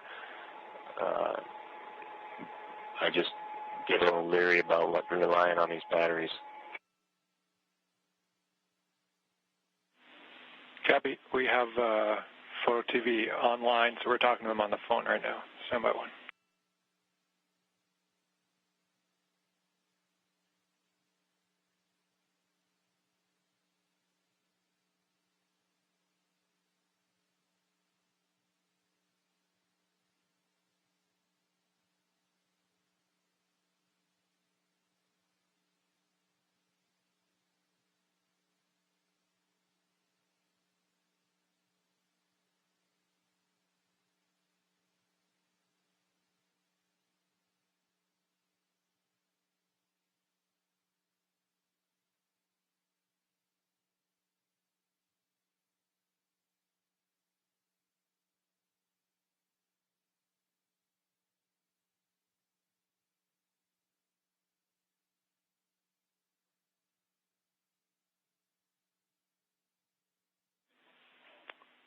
Station Houston on 3 for Chris. Microphone and the free float camera both connected to the encoder. Does that clear it up?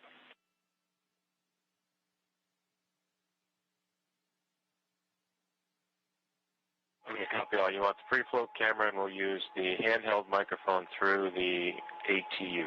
Copy all. No problem. I think I'm not communicating. No pun intended. But I think we're in a good config now, and I won't swap over to the nominal Node 2 camera.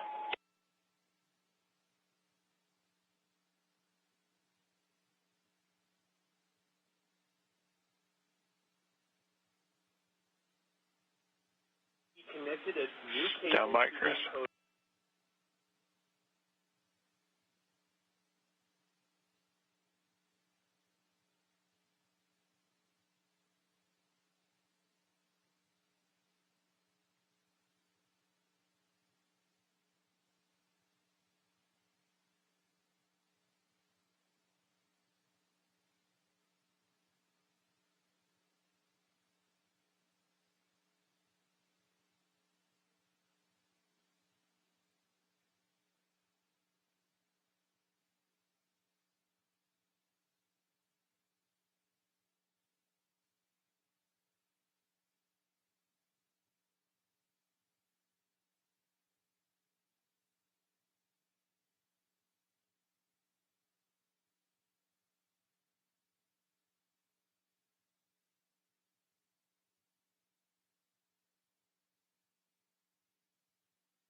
Station Houston 3, Chris. If you're still there, we think we still have it backwards.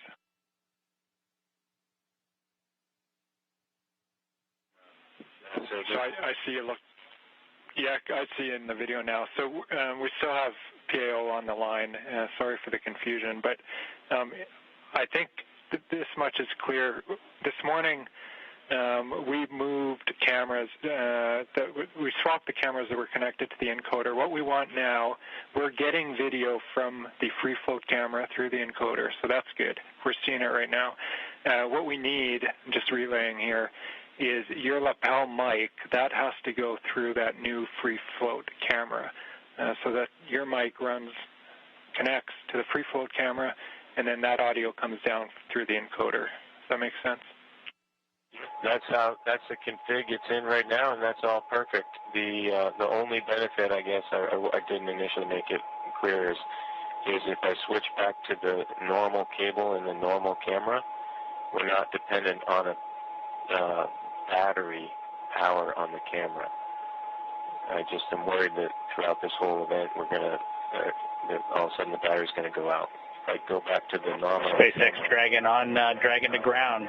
Report complete with 4.012. The benefit to this free float camera Copy is complete I with can take 4.012. and get all the way into the Dragon, which I don't think we could do with the other cable. So my thought was, after we do all of the ingress stuff and we switch gears to the PAO ceremony when we're standing right in front of the hatch, we could have actual power to the camera. But it's really no big deal. What I'll do is I have got a couple batteries on standby, and I'll just make sure there's a fresh battery right before we start that PAO event. Okay, Chris, sorry it took so long, but I'm 100% with you, and copy 100% on the battery concern. The word we're getting here is we would like to run it in the config that it's in right now. We copy all on the battery config. Great idea to have a few spares nearby, but we think it's going to last throughout the whole event. Okay, copy all.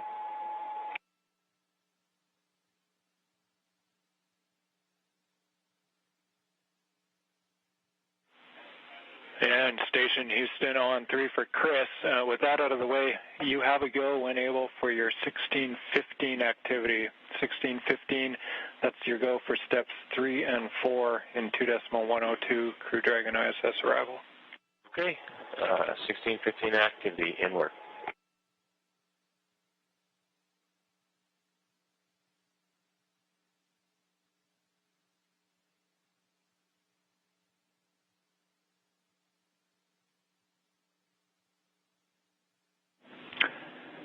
Endeavour, Houston calling on hardline for a voice check.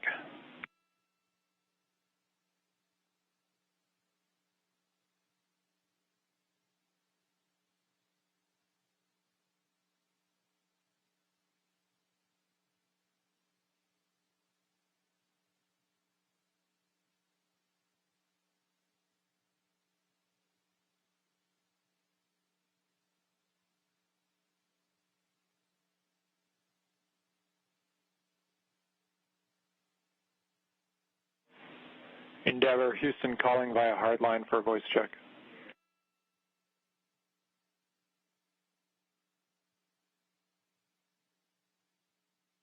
Loud and clear, how was? Hey, Endeavour, Houston, we have you loud and clear on hardline. Great news. Well, congrats. Sounds like we got it at least somewhat sorted out. Affirmative, concur. We think we might have found it, interference between C2, V2 and the hardline system, but we're going to keep it here for now and proceed down the timeline. Never copies.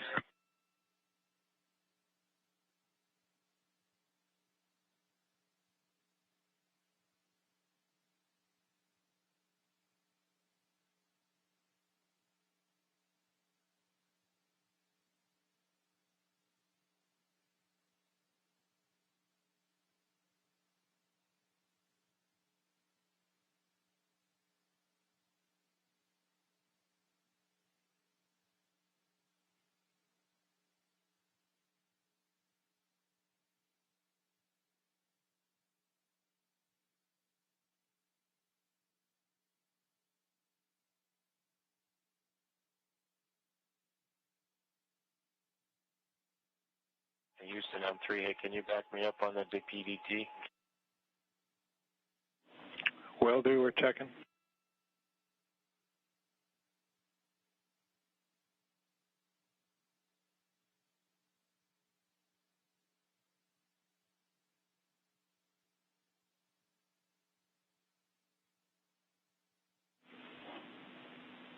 Station Houston on 2. Chris, TPDT is good. You're going to continue.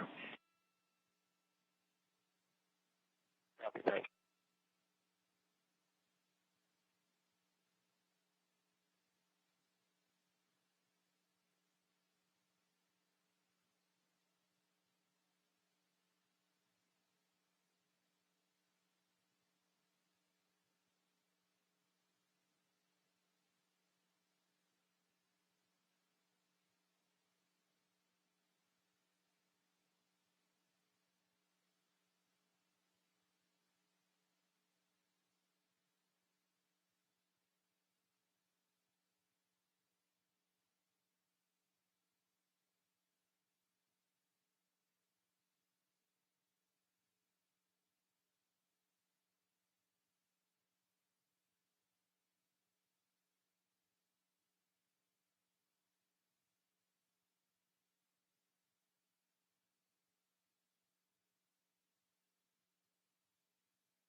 This is Mission Control Houston. You're looking at the inside of the International Space Station. What you were hearing before were just some of the audio and video checks, just making sure that everything's synced up so that we get the best views and the best audio possible for when Bob Behnken and Doug Hurley come through that hatch. We're working towards the hatch opening now. You can see Chris Cassidy down the pressurized mating adapter. That hatch will open up to the international docking adapter. On the other side is the Dragon hatch.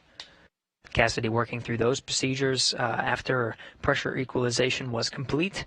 Now expecting around the order of 10 to 15 minutes maybe until we finally get that hatch open. So we'll stand by, keep those views coming from the inside of the International Space Station to welcome Bob and Doug aboard.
This is Mission Control Houston. You're looking at the live view of the inside of the International Space Station Flight Control Room. The team here, Orbit 2 team, led by Flight Director Scoville, is working through the intricate process of making sure everything is ready to open the hatch and welcome Bob Behnken and Doug Hurley aboard the International Space Station. It's been a journey so far to get to this point. More than 2 hours ago, made contact and capture with the International Space Station was the Dragon vehicle, the Crew Dragon vehicle, with Bob Behnken and Doug Hurley aboard, 9:16 a.m. Central, 10:16 a.m. Eastern. Dragon FM voice check. How do you read me? Counting. 1, 2, 1, 30-minute 1, timer that 2, you gave 2, us a little 1, bit 2, earlier. 3, 1, 2, 4, 1, 2, 5. Here, and then give you go to come back on board.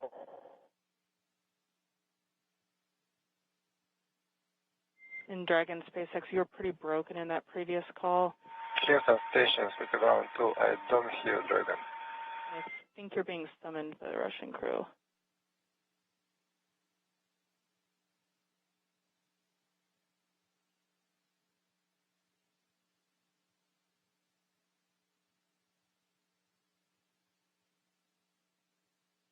In Dragon SpaceX, I was told to proceed with you. Can you please repeat your last?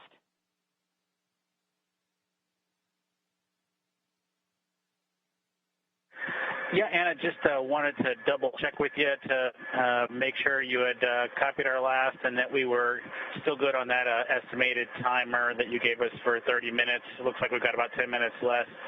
So we'd like to pick up in section 2 of 4.400. Checking.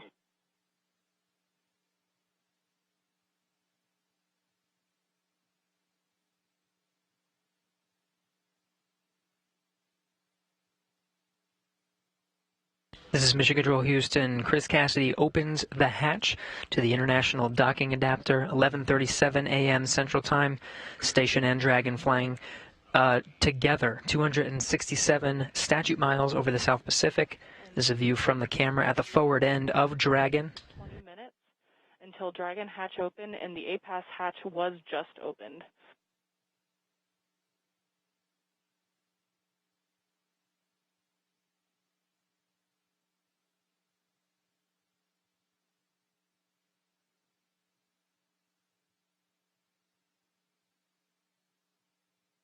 Again, 11:37 a.m. Central.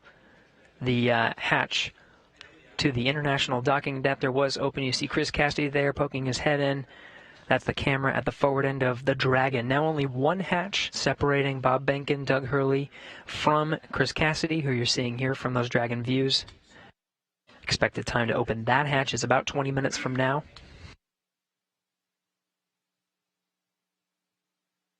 We'll report that time to you and expect to do a welcome ceremony at 12:15 a.m. Central Time, 1:15 p.m. Eastern. That'll welcome Bob Behnken and Doug Hurley aboard the International Space Station as part of the Expedition 63 crew.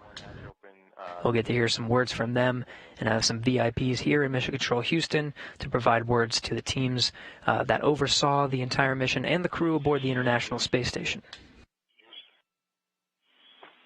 Station Houston, we copy the hatch open, no condensation, thanks.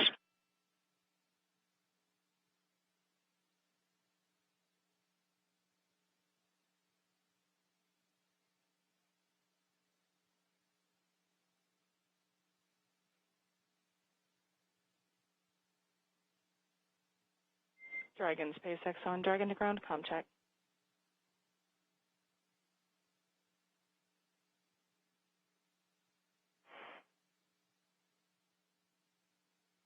Dragon to ground, how us? A little choppy, how me?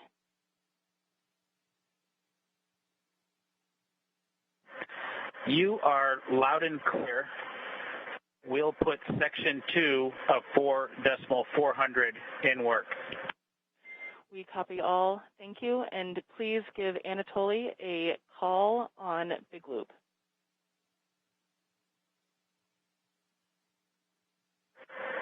Okay, we'll call Anatoly on the Big Loop, and I'd also like to report 2 bottles of water consumed from location 9, bag 204. Location 9, bag 204, and to confirm that was for the waste system flush.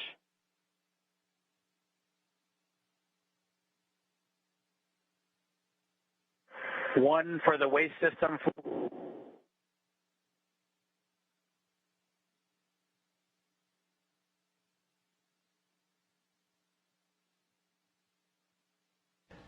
Chris Cassidy removing that target from the APAS hatch docking interface. Dragon, com check on the big loop for Anatoly from Endeavour.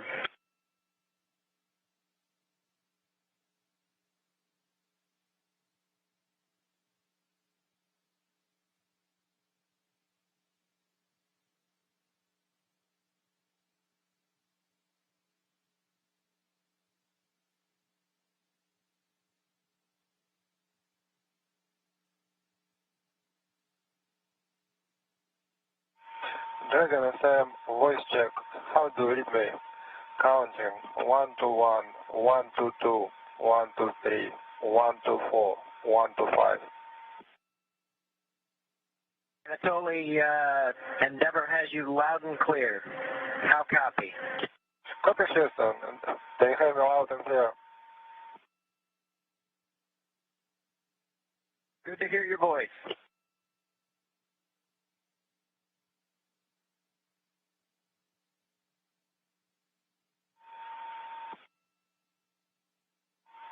Dragon FM, how to read me? Loud and clear. Okay. See you soon. Turning over to Houston.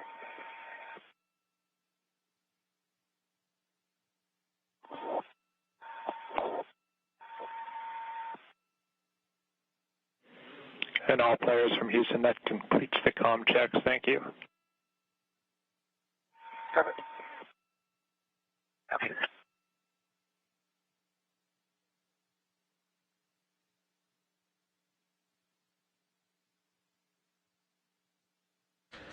This is Mission Control Houston. Those comm checks within the International Space Station between the Dragon crew, Chris Cassidy, and on the other side of the International Space Station, the Russian segment, Russian cosmonaut Anatoly Ivanishin completing those voice checks.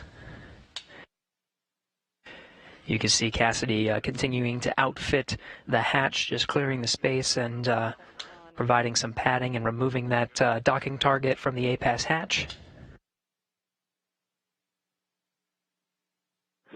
Dragon, go ahead and Dragon to ground. So I copy that the waste system flush is in work and 2 more bags were consumed from location 9, bag 204, and that includes the water used for the waste system flush. Is that all correct?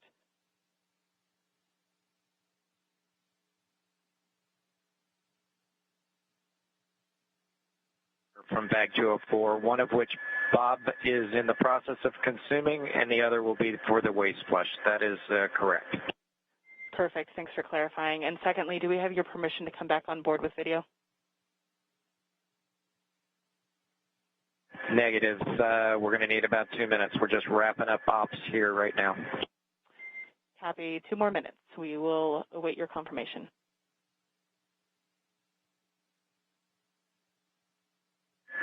Thank you.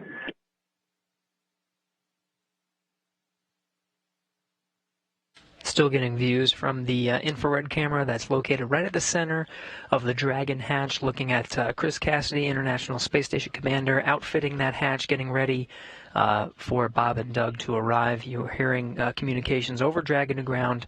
That was Bob Behnken and Doug Hurley on the other side of that hatch, inside the crew Dragon vehicle, finishing up their operations on the inside for that hatch opening, expected in about 10 to 15 minutes.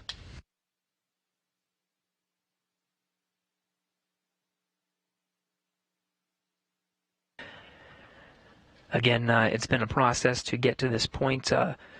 Just about 2.5 hours ago, docking to the International Space Station was Bob Behnken and Doug Hurley aboard the first commercial American vehicle to dock to the International Space Station with crew aboard.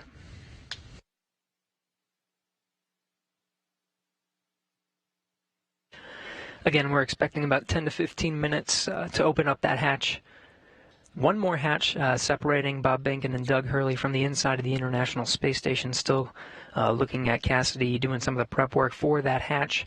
We'll get some great views that Cassidy set up over the past few hours to capture this historic moment today. Be sure to stay tuned in at 12:15 p.m. Central Time, 1:15 p.m. Eastern. We'll start a welcome ceremony officially welcoming Bob Behnken and Doug Hurley aboard the International Space Station to join the Expedition 63 crew.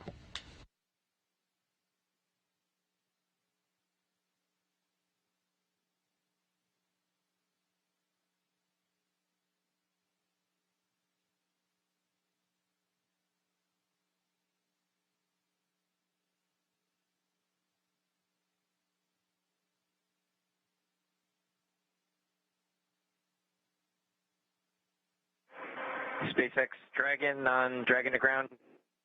Go ahead.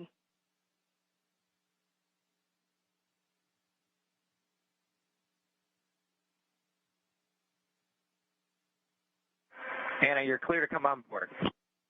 Copy. Clear to come on board, and thanks for your patience with the comm. We are in an orientation that's creating some blockage to receive your comm on Dragon to ground. Yeah, we figured that was it. No problem. That's part of the deal. Chris Cassidy giving a wave, eagerly awaiting Bob and Doug to come aboard. Just behind him, you see Anatoly Ivanishin and Ivan Wagner, Russian cosmonauts of Expedition 63 standing by. We'll be able to come aboard Dragon here in a sec, get some views from the Crew Dragon. We're in a short handover of those communications from the International Space Station. Video and audio should be regaining them momentarily.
Anatoly Ivanishin in the foreground there. Chris Cassidy continuing the prep work for opening up the hatch there. Again, the pressurized mating adapter hatch you see there in the foreground is open. The APAS hatch to the International Docking Adapter is open. Just one more, and that's the hatch of Dragon, the Crew Dragon vehicle.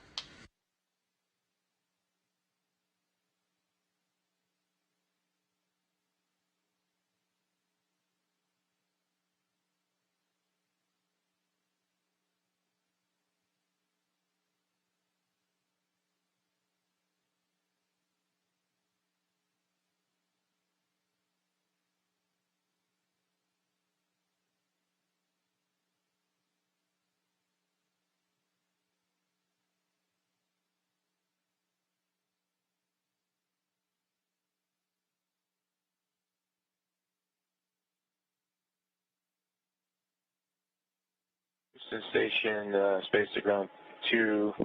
Station is ready for Dragon hatch equalization. Station Houston copies. Dragon call ready when you're able.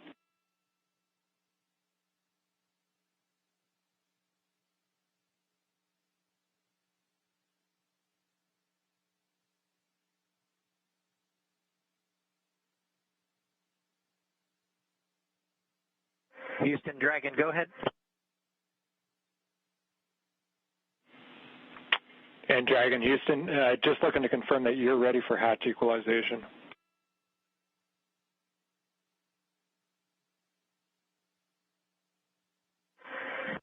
We are ready as long as SpaceX is ready.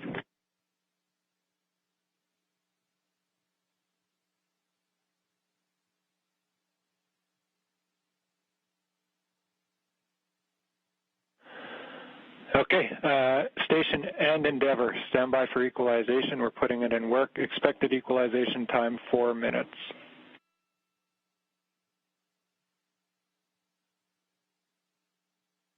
Station copies.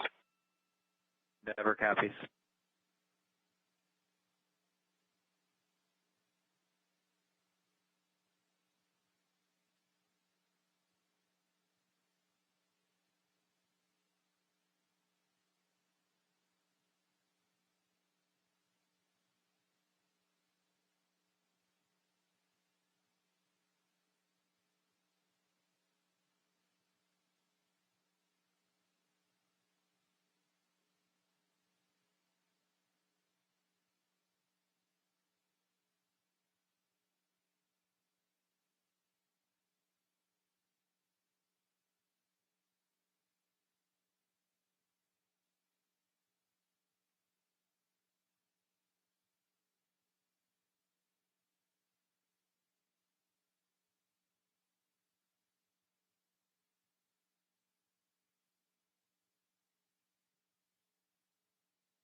This is Mission Control Houston.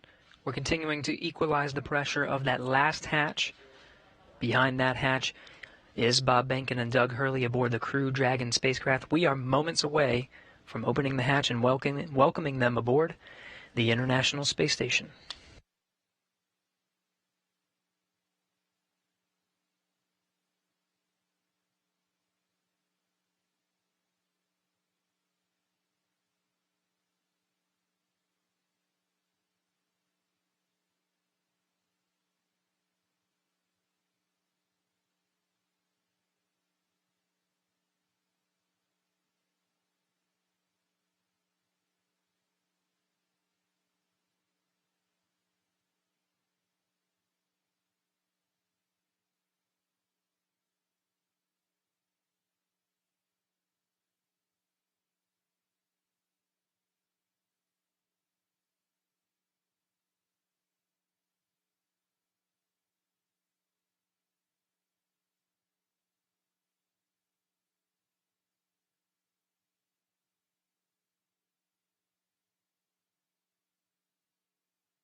This is Mission Control Houston. If you're just tuning in, we are standing by for confirmation of the hatch opening between the International Space Station and the Crew Dragon.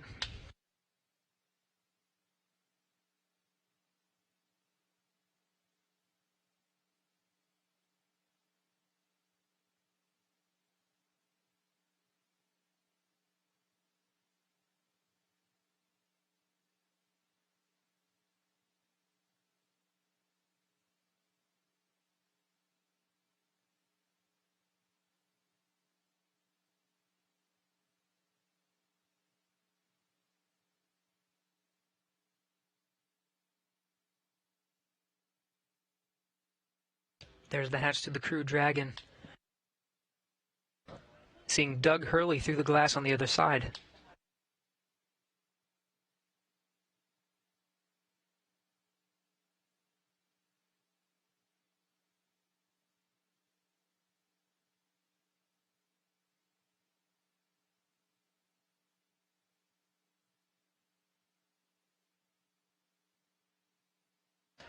And there's Bob Behnken.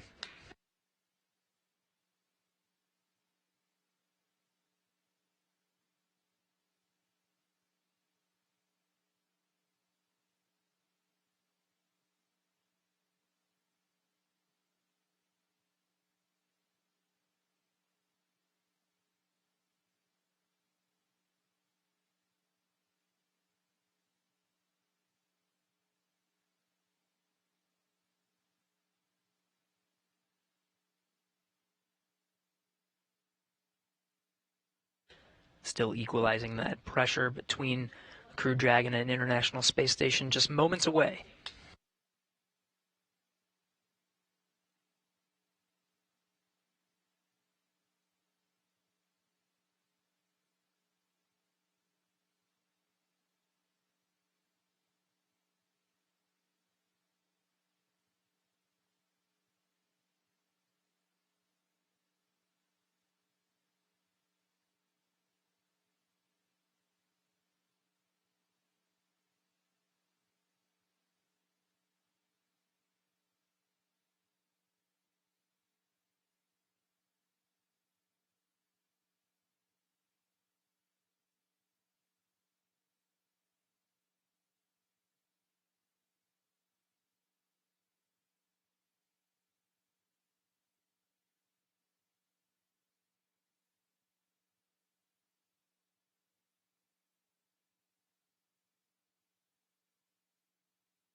Dragon SpaceX on Big Loop. You are go for hatch opening per the decal, followed by the remaining actions in your procedure 4.400.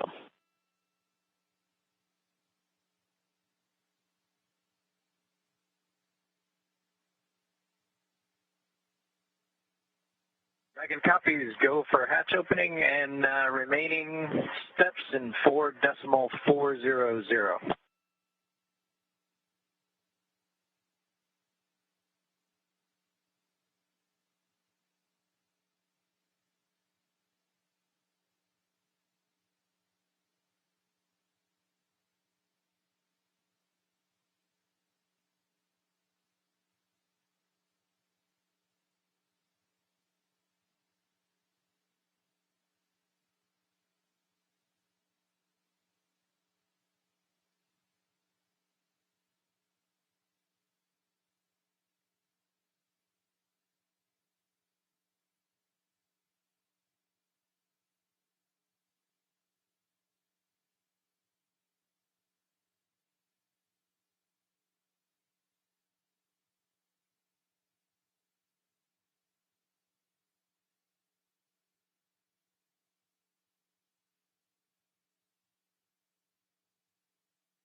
And with that, the hatch is open 12:02 p.m. Central Time, 1:02 p.m. Eastern.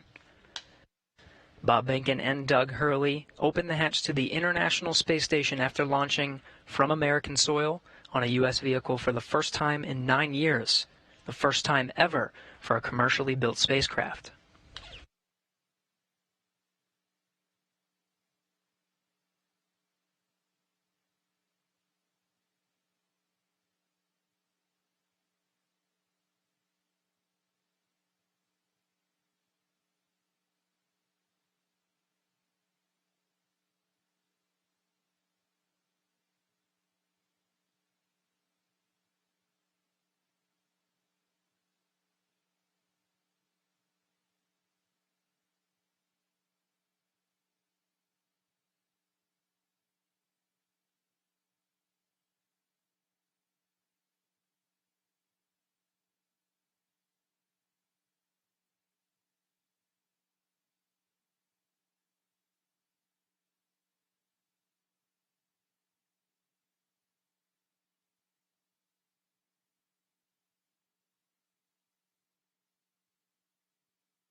If you're just tuning in, the hatches are open between Dragon and the International Space Station.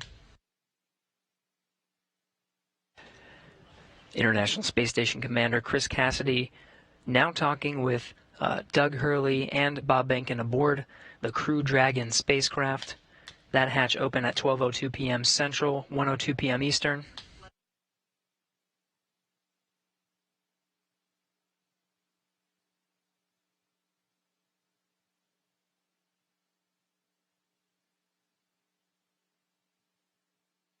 SpaceX Dragon on the Big Loop. The hatch is open in 5.5, 4.400. How copy? I copy. Hatch is open. Great to hear. Thanks.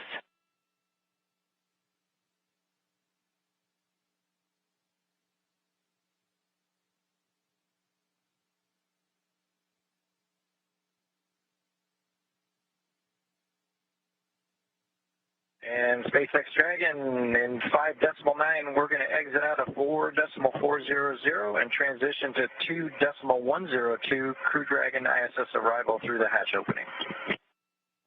I copy. With that, I understand you are complete with 4.400 and will follow along with you as you transition to the ISS procedure.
This is Mission Control Houston. The crew of Demo 2 just performing a few closeout duties. The hatches are open. They were open 12:02 p.m. Central Time. We're moments away from the Dragon crew aboard Demo 2 to enter the International Space Station.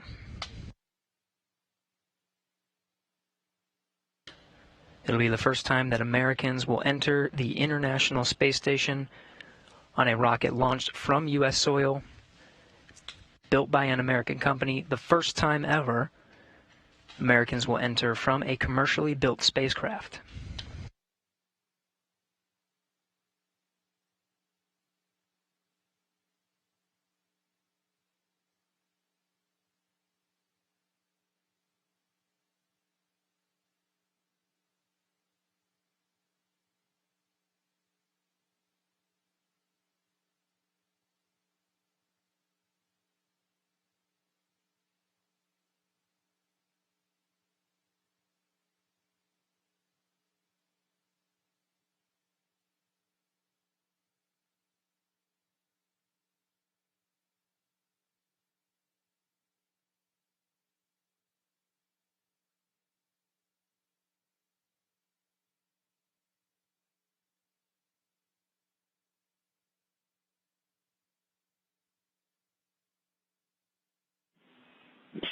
Houston on Space Ground 2 for Chris.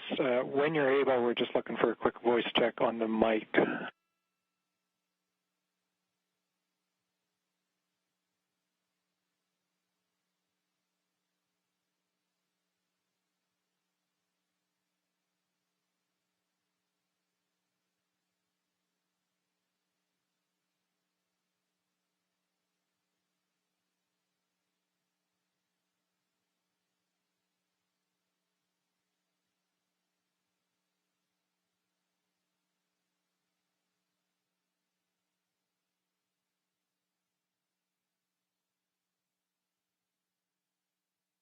Station Space Ground 2, go ahead. Chris, we were hoping we could voice check the mic just before starting the PAO event.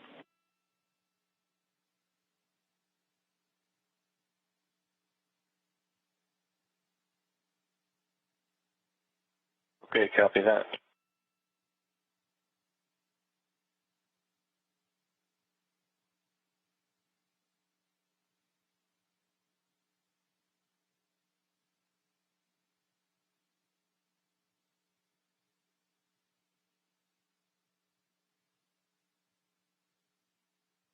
Houston Dragon on the big loop in step 6.1 of 2.102. IMB duct installation is complete.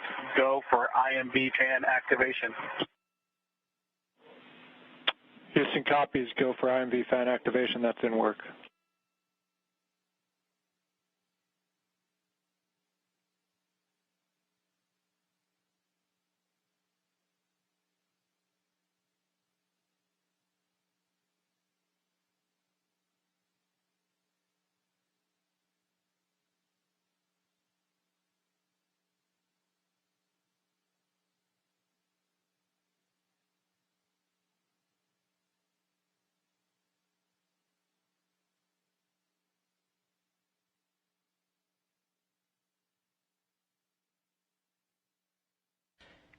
If you're just tuning in, you're getting a live look.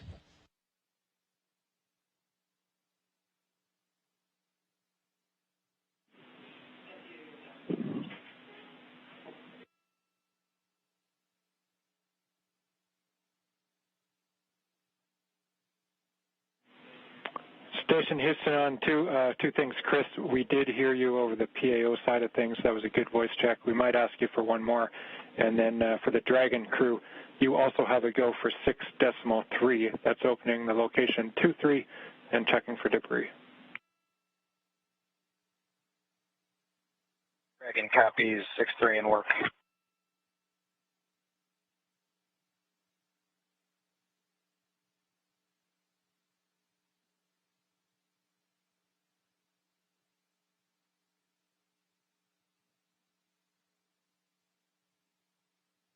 If you're just tuning in, you're getting a live look. On the left of your screen is a look inside the Crew Dragon on the Demo 2 mission. On the right, the International Space Station. Houston Bob Behnken. Dragon on the big loop. We are ready for 6.4 and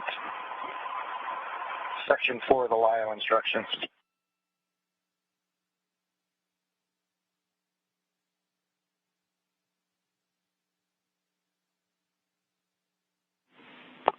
And station, we copy. Dragon crew, you are go at 6.4. In work.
This is Mission Control Houston.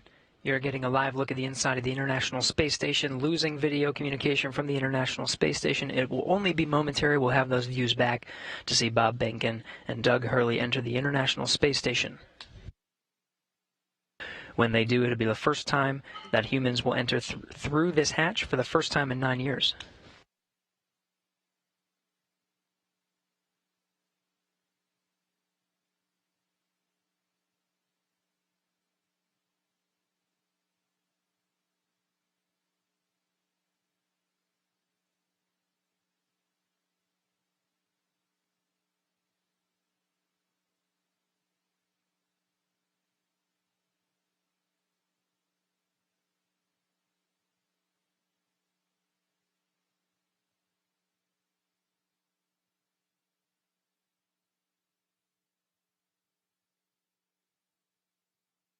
Dragon, so we had to load the procedure from my iPad and hand it in to them, so that's what took a little longer.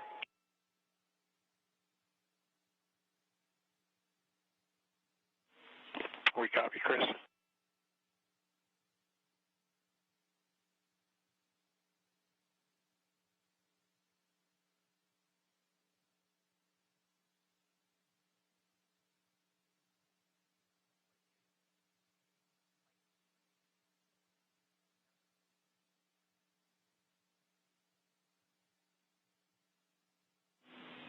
Station Houston on 2 for Chris. When convenient, PO requests an additional voice check through the mic.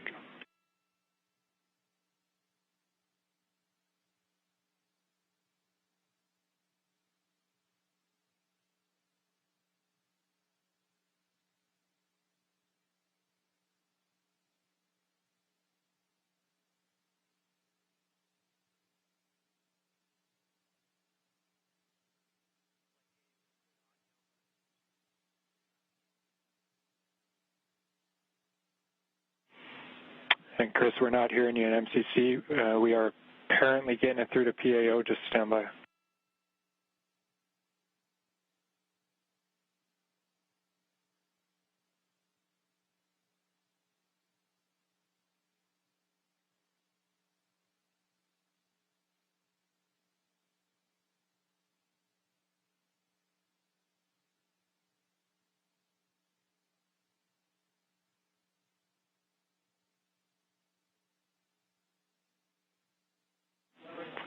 Chris, PAO is working comm reconfig. I'll call you if we're ready for another check.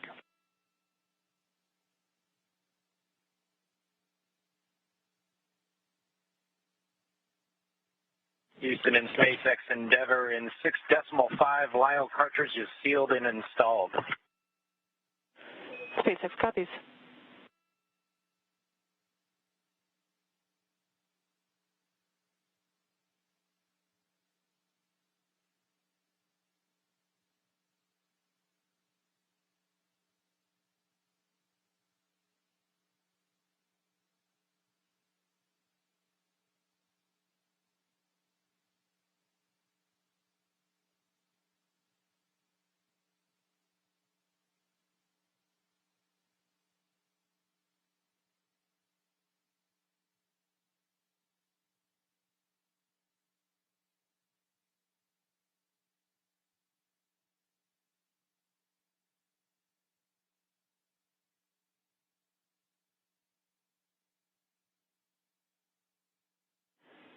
Station Houston on 2 for Chris. We wanted you to confirm that the mic is in channel 1. It needs to be in channel 1. A thought here is that it could have been bumped over to 2.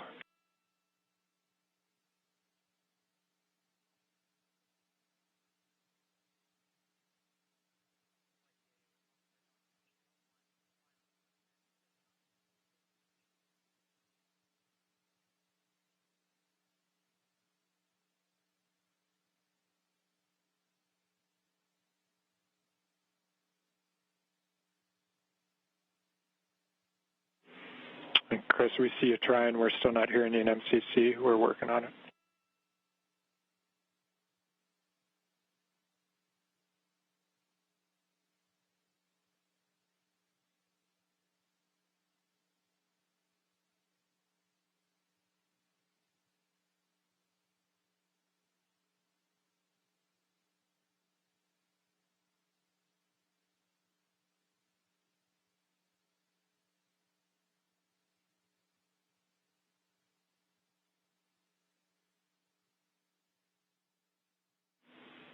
And Chris, nothing in MCC. We see you trying.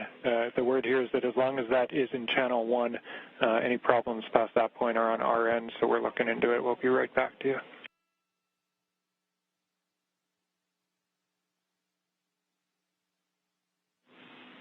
Station Houston, we're ready for another voice check through the mic.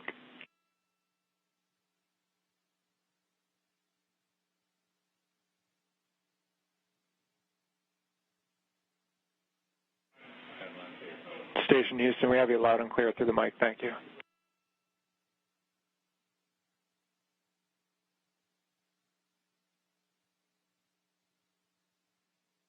SpaceX Dragon on the big loop in 7.1. SpaceX here.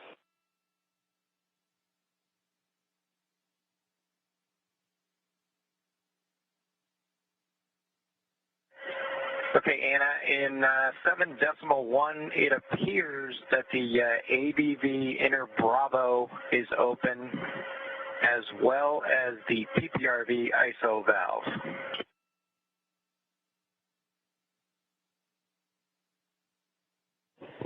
I copy that AVV inner Bravo appears to be open, as well as PPRV ISO valve.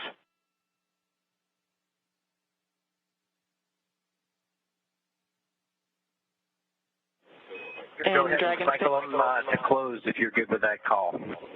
Yes, we are good with that call and appreciate the status. Thank you.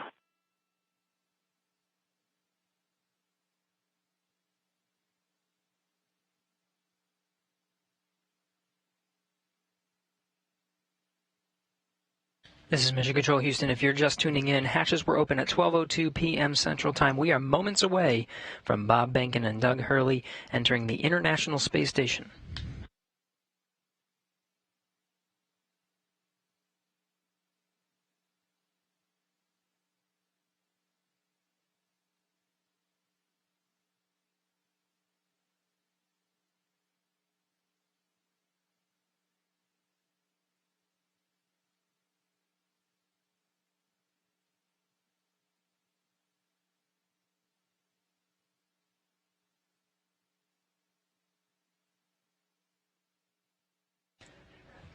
Again, this is Mission Control Houston, moments away from Bob and Doug entering the International Space Station. Shortly after they enter, we will conduct a welcome ceremony. There will be VIPs here in Mission Control Houston, Ficker 1. Looks like they're all closed visually now. We are in 8.3 for both SpaceX and Houston. Dragon arrival configuration is complete. SpaceX copies. All valves appear closed visually now, and arrival configuration complete. Excellent to hear. Houston copies. And with that, Endeavour, welcome to the International Space Station. Please come aboard.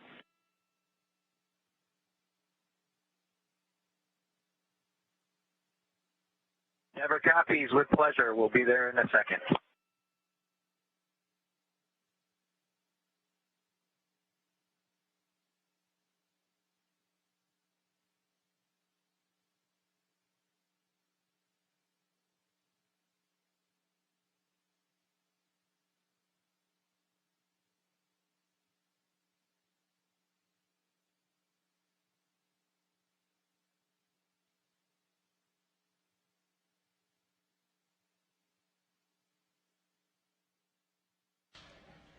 We have Bob Behnken from SpaceX Demo 2 mission entering the International Space Station.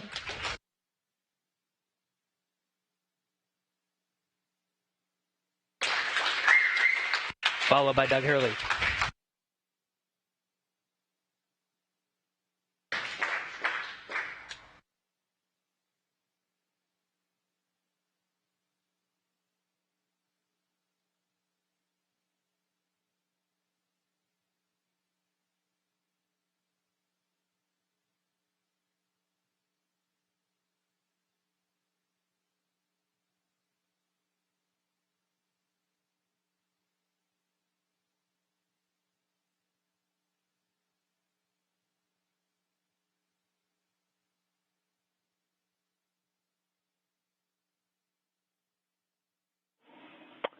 And Station Houston, we see you, and it's a great-looking photograph.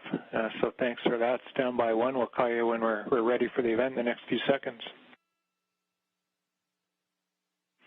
Got a whole bunch of very happy and grateful people making their way into MCC right now.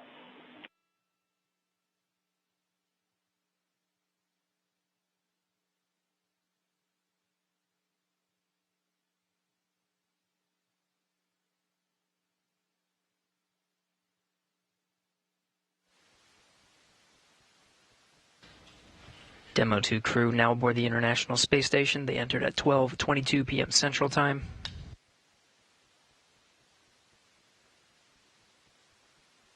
The station at the time was 262 statute miles over Turkmenistan.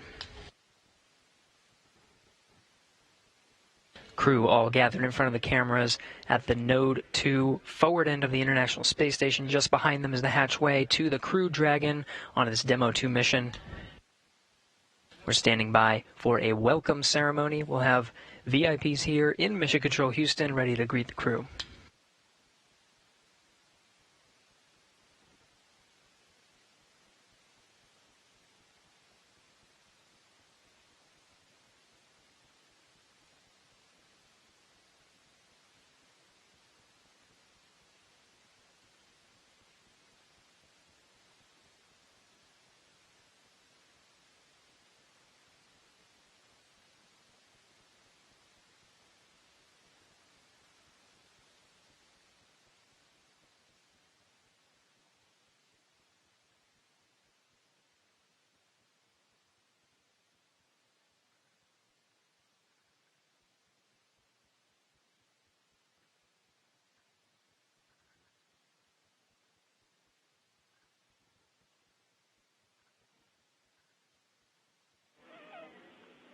And Station, we're just about ready. Stand by. All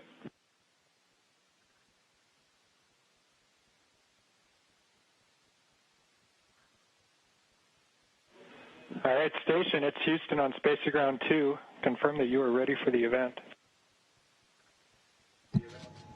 Houston, this station, we are ready for the event.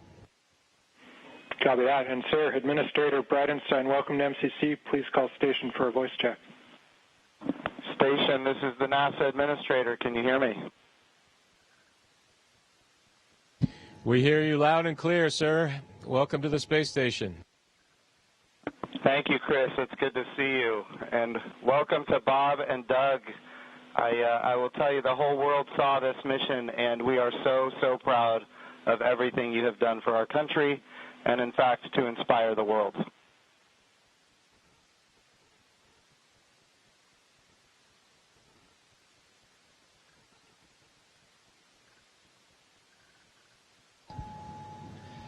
We sure appreciate that, sir. It's obviously been our honor to be just a small part of this. We have to give credit to SpaceX, the Commercial Crew Program, and, of course, NASA. It's great to get the United States back in the crewed launch business, and we're just really glad to be on board this magnificent complex. Well, we have some VIPs with us here, and I'm sure they have some questions that they'd like to ask you, but I have one of my own before I turn it over. And I just wanted to find out if you guys got any sleep on your way up there the last, I'd say, I get 19 hours. Did you guys get any sleep?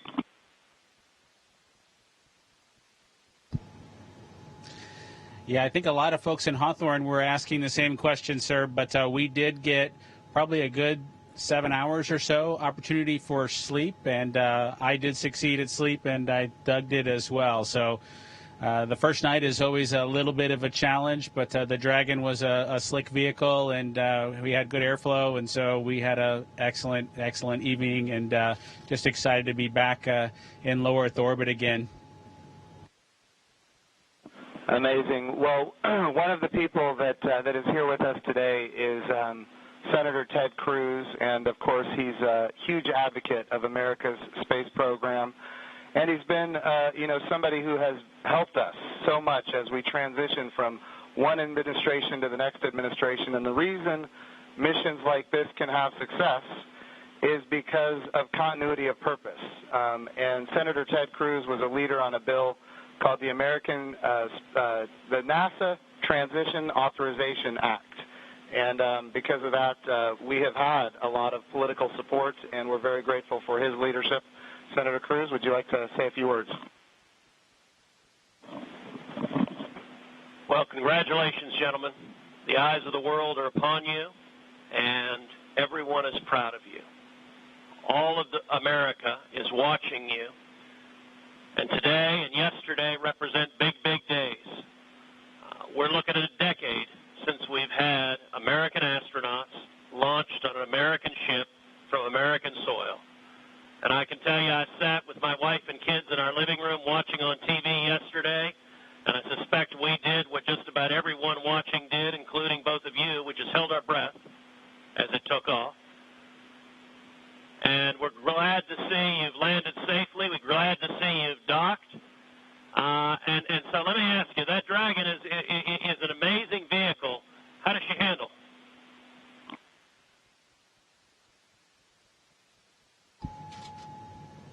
It flew just like it was supposed to. It was we had a couple opportunities to take it out for a spin, so to speak, once after we got into orbit last night, and again today about 20 minutes before we docked. And my compliments to the folks back at Hawthorne and SpaceX for how well it flew. It is exactly like the simulator, and we couldn't be happier about the performance of the vehicle. What do you guys hope to accomplish in your time on the International Space Station?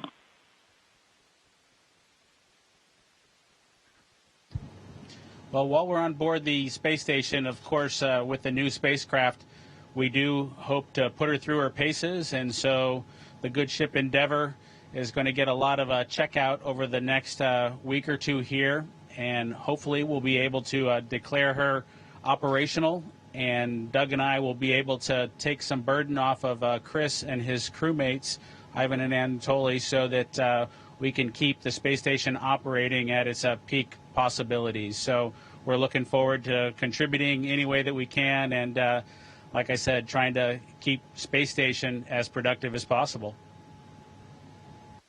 As a country, we're in the midst of a tough week. We're seeing protests, we're seeing a lot of anger, we're seeing violence. And I have to say this launch and y'all's docking is a powerful inspiration of what we can do when we come together, of the power of unity, the power of ingenuity. And so I guess the last question I would ask you is since you have the opportunity to address, in particular, all the young people in America, what would you tell them in terms of what we can do when we can come together?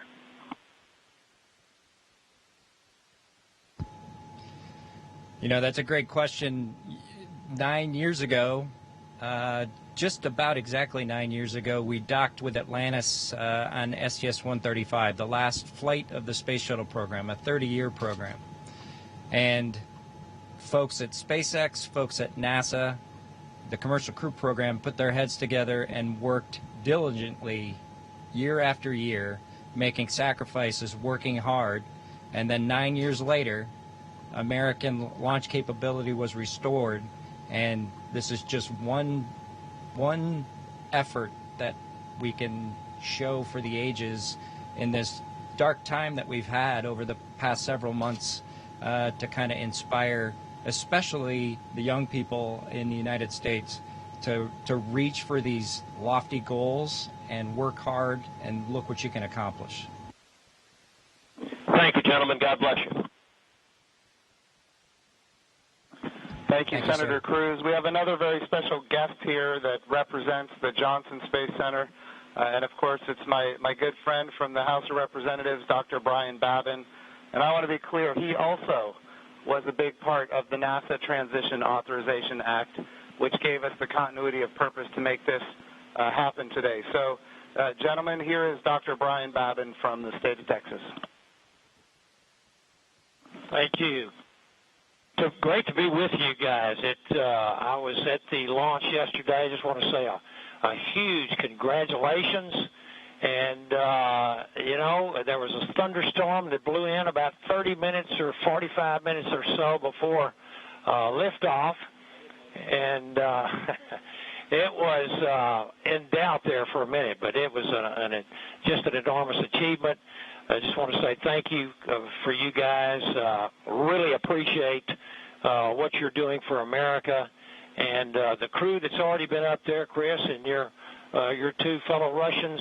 To give you a great big thank you as well. I have a son who was a Navy SEAL, and I want to thank you for your service there too, Chris.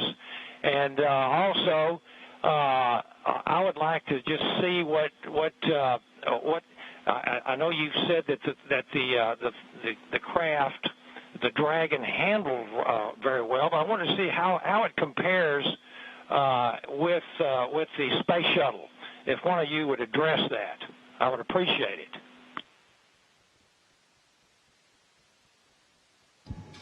Well, thank you, sir. It certainly has been a long endeavor for us and our namesake spacecraft.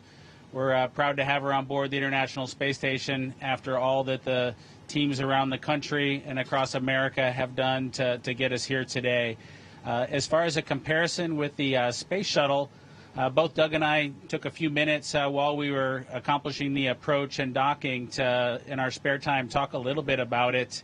We were surprised a little bit at how smooth things were off the pad. The space shuttle is a pretty rough ride heading into orbit with the solid rocket boosters.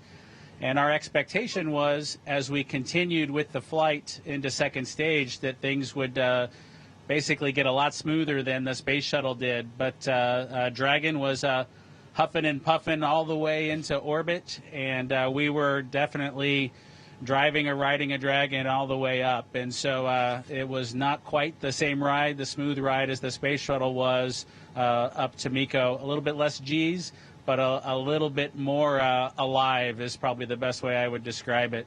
Anything else, Doug? No? Sounds good.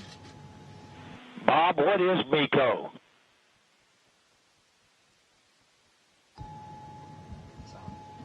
Sorry, I have to apologize for actually using the term MECO. It's a little bit confusing between the space shuttle and the Dragon vehicle. So it's a main engine cutoff is what MECO stands for. Those happened at different times in flight for the two vehicles. For the space shuttle, that was when you were all the way in orbit. For Dragon, that was just a little bit after 2 minutes. And then we had the single engine cutoff for second stage when we achieved orbit. So that time under the single engine under Dragon with one engine was more of an experience than the shuttle was for that 6.5 minutes or so that we were under that second stage motor. Well, I would just like to say, in fact, Doug, did you have something you wanted to add there? I met your mother and father yesterday, Doug, and great folks. They're very, very proud of their son.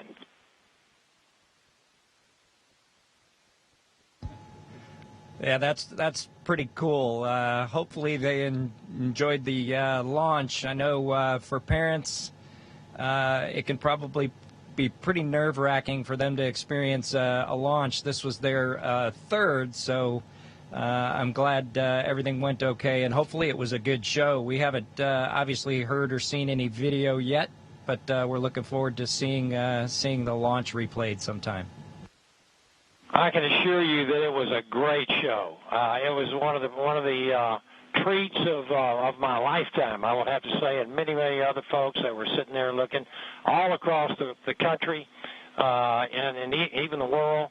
And I can tell you, as Senator Cruz said, we've gone through some really, really rough times over the last few days, and to have that successful launch, the public-private partnership between NASA and SpaceX, and you guys being so well-trained and having it go off without a hitch was a tremendous blessing for our country.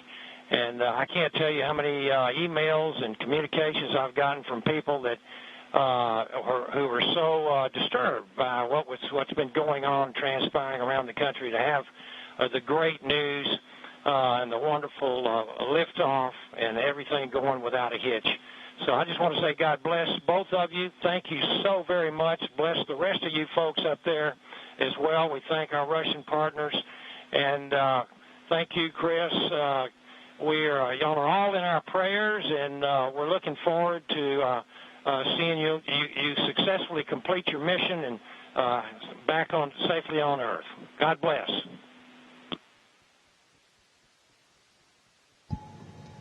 Thank you very much. Yeah, and just so you guys are aware, the show was in fact spectacular. The ratings on NASA TV beat everyone else. Not just some of them, it beat all of them, and that includes, yeah, just so everybody is aware, the whole world saw this. It trended #1 on Twitter. It was the #1 thing talked about on social media in general. This was an amazing moment, and it represents a transition in how we do space flight from the United States of America. NASA is not going to purchase, own, and operate rockets and capsules the way we used to.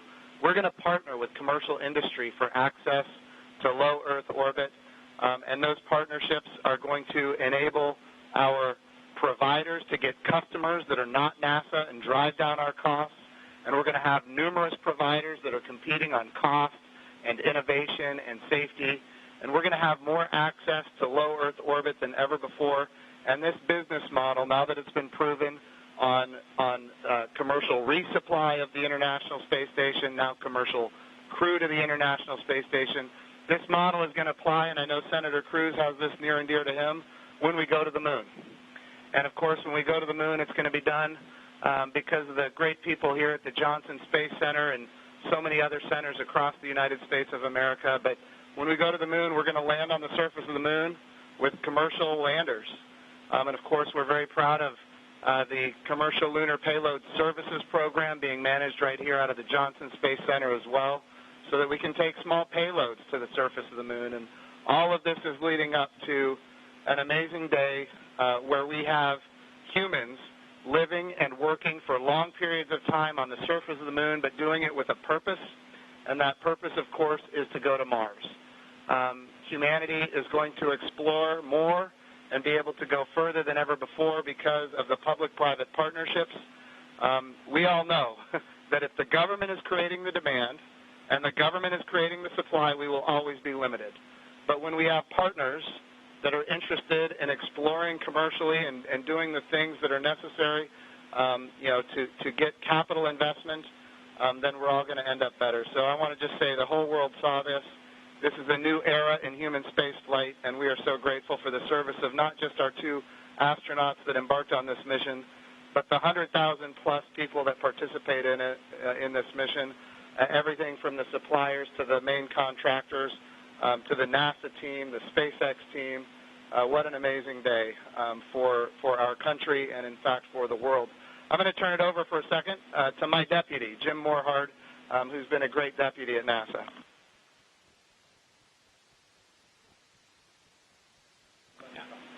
Gentlemen, congratulations. You know, Jim's mentioned going to the moon, and yesterday and today, you've inspired the Artemis generation, which is our next generation, and that's what this is about. It's really bringing the children that we've got and our grandchildren forward, so they'll be the ones that are going into deep space. This is the dawn of a new era, and we just thank you for being at the beginning of it. Thank you so much. It was absolutely our pleasure, but it's just a huge team effort across the board from SpaceX to NASA that made this all happen. We were just the lucky guys that got to fly the rocket yesterday. I have a question for Chris Cassidy. Our crew here decided to be about 3 days late. You got to work them overtime, I presume, now to get them caught up on all the activities that they missed out on. Any plans for them? Well, the day they missed out on was a good one for them to skip. It was Saturday house cleaning, but I took care of it for them. We'll catch up next weekend. But in all seriousness, we've got a few things to take care of tonight. Make sure we're all safe and we know the plan in case something bad happens. And then we're looking forward to some operational stuff later in the month. Maybe we'll get outside and do some spacewalks. And our efforts in these coming weeks will be in that effort. So we're all super excited to have 2 more crewmates to the Expedition 63 team. Awesome. And, of course, here in Houston, this is the home of the astronaut office, and the Johnson Space Center is led by Mark Geyer, and I'm going to turn it over to Mark for a few comments. Thank you, Jim. Hey, it's great to see all of you there. Good to see you, Bob and Doug. I know we talked a few days ago. You look a little taller than I remember you. And but I also want to thank Anatoly and Iman and, of course, Chris for what you guys have been doing since you all arrived. And I know there's been a ton to do, and you've been really busy, and I appreciate that. So I also like this visual of our international partnership. We have had a tremendous partnership with Roscosmos, and we will continue to do so. But it is nice to see crew arrive from this side of the space station. So that was pretty cool after 9 years. I did have one question for Chris, though. What might you do to ensure that Bob and Doug stay longer? Do you have any strategy there?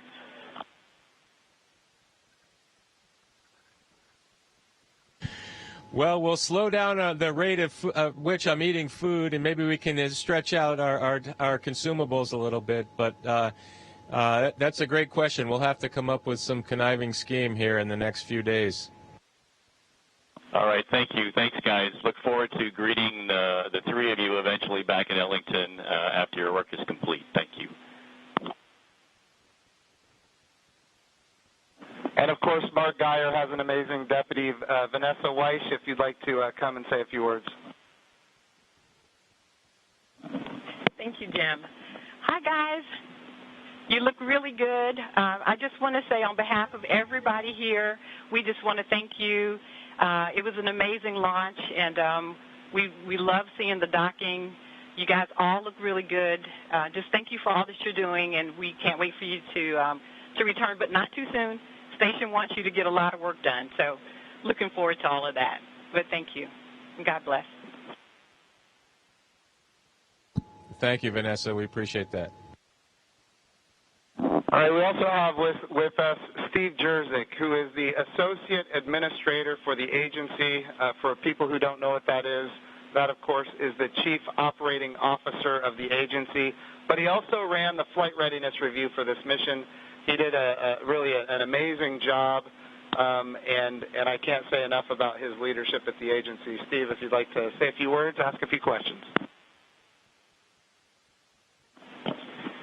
Hey, guys, it is just great to see you all on the station. I can't tell you how my adrenaline shut down when you guys opened the hatch. I mean, I've just been on edge ever since yesterday, and the weather cleared. I can't tell you how great it's been to see you on station. It has been a team effort. I felt like the last 2 years I've kind of been part of the team, working through issues, and it's been a heck of a year and a half with, Demo 1 and the in-flight abort test, and working through issues like parachutes and the escape system, and I just could not be more proud of the team for getting to this point.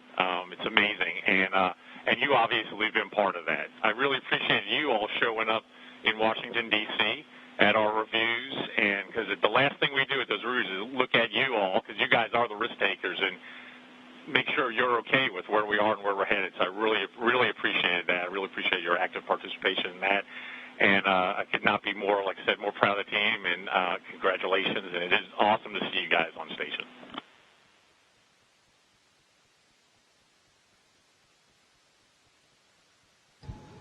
Well, thank you, sir. We're just proud to be a part of the team that got to bring spaceflight back to the Florida coast. I appreciated the comment earlier that it was nice to see a vehicle come to the forward portion of the space station, but I'll tell you what, that's the only way Doug and I know how to do it. So thanks to the team for providing it to happen our way. We appreciate that. Well, Bob and Doug, just so you're aware, I'm being given the wrap signal. Doug, did you have something to say before we wrap it up here? Oh, no, sir. We're just happy to be here, and Chris is going to put us to work, and hopefully we will fit in and not mess too many things up.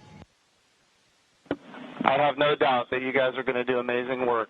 I just want you to know the president came to the launch and the vice president came to the launch. About half the cabinet was at the launch.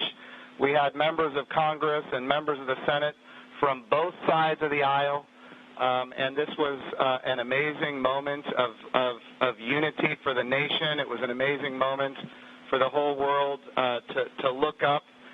In the midst of the coronavirus pandemic and some other challenges, we were able to have this very, very special moment where we could all look at the future and say that things are going to be brighter tomorrow than they are today. And you and the NASA team and the SpaceX team gave us that opportunity, and for that we are so, so grateful.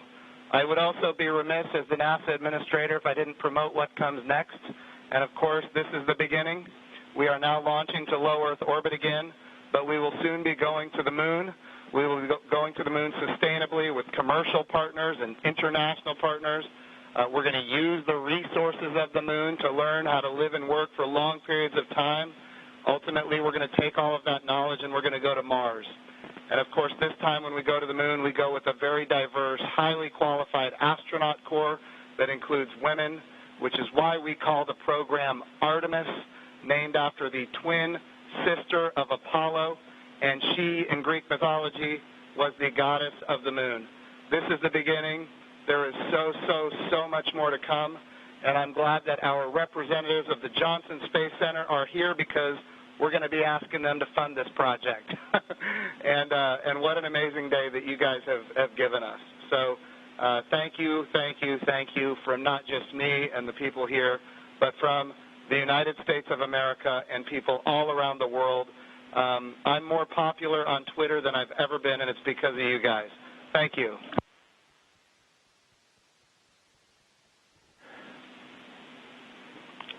To the crew on the International Thank you to all of Space you. Station. Thank you very much. Hey, Chris, we ask that you just hold your position for a few minutes. There's, of course, a number of photos we'd like to take. And then a quick note for those down here in the room. To Senator Cruz, Congressman Bobbin, Administrator Bridenstine, Director Geyer, and all of our distinguished visitors, thank you for your participation in today's historic event, and thank you for the leadership that has enabled it.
Station, this is Houston ACR. Thank you. That concludes our event as we count down to 20 continuous years of humans living and working on the International Space Station.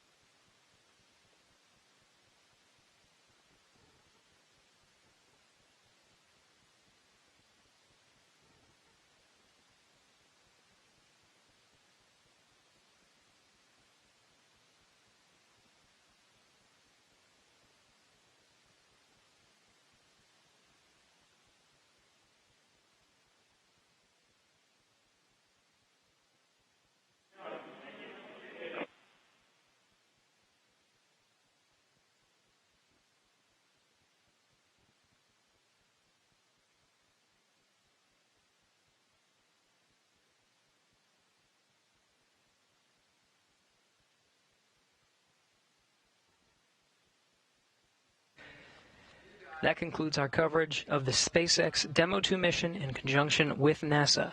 On behalf of all the teams that participated in this mission, from Hawthorne to Houston to Mission Control to the Kennedy Space Center, this is Mission Control Houston.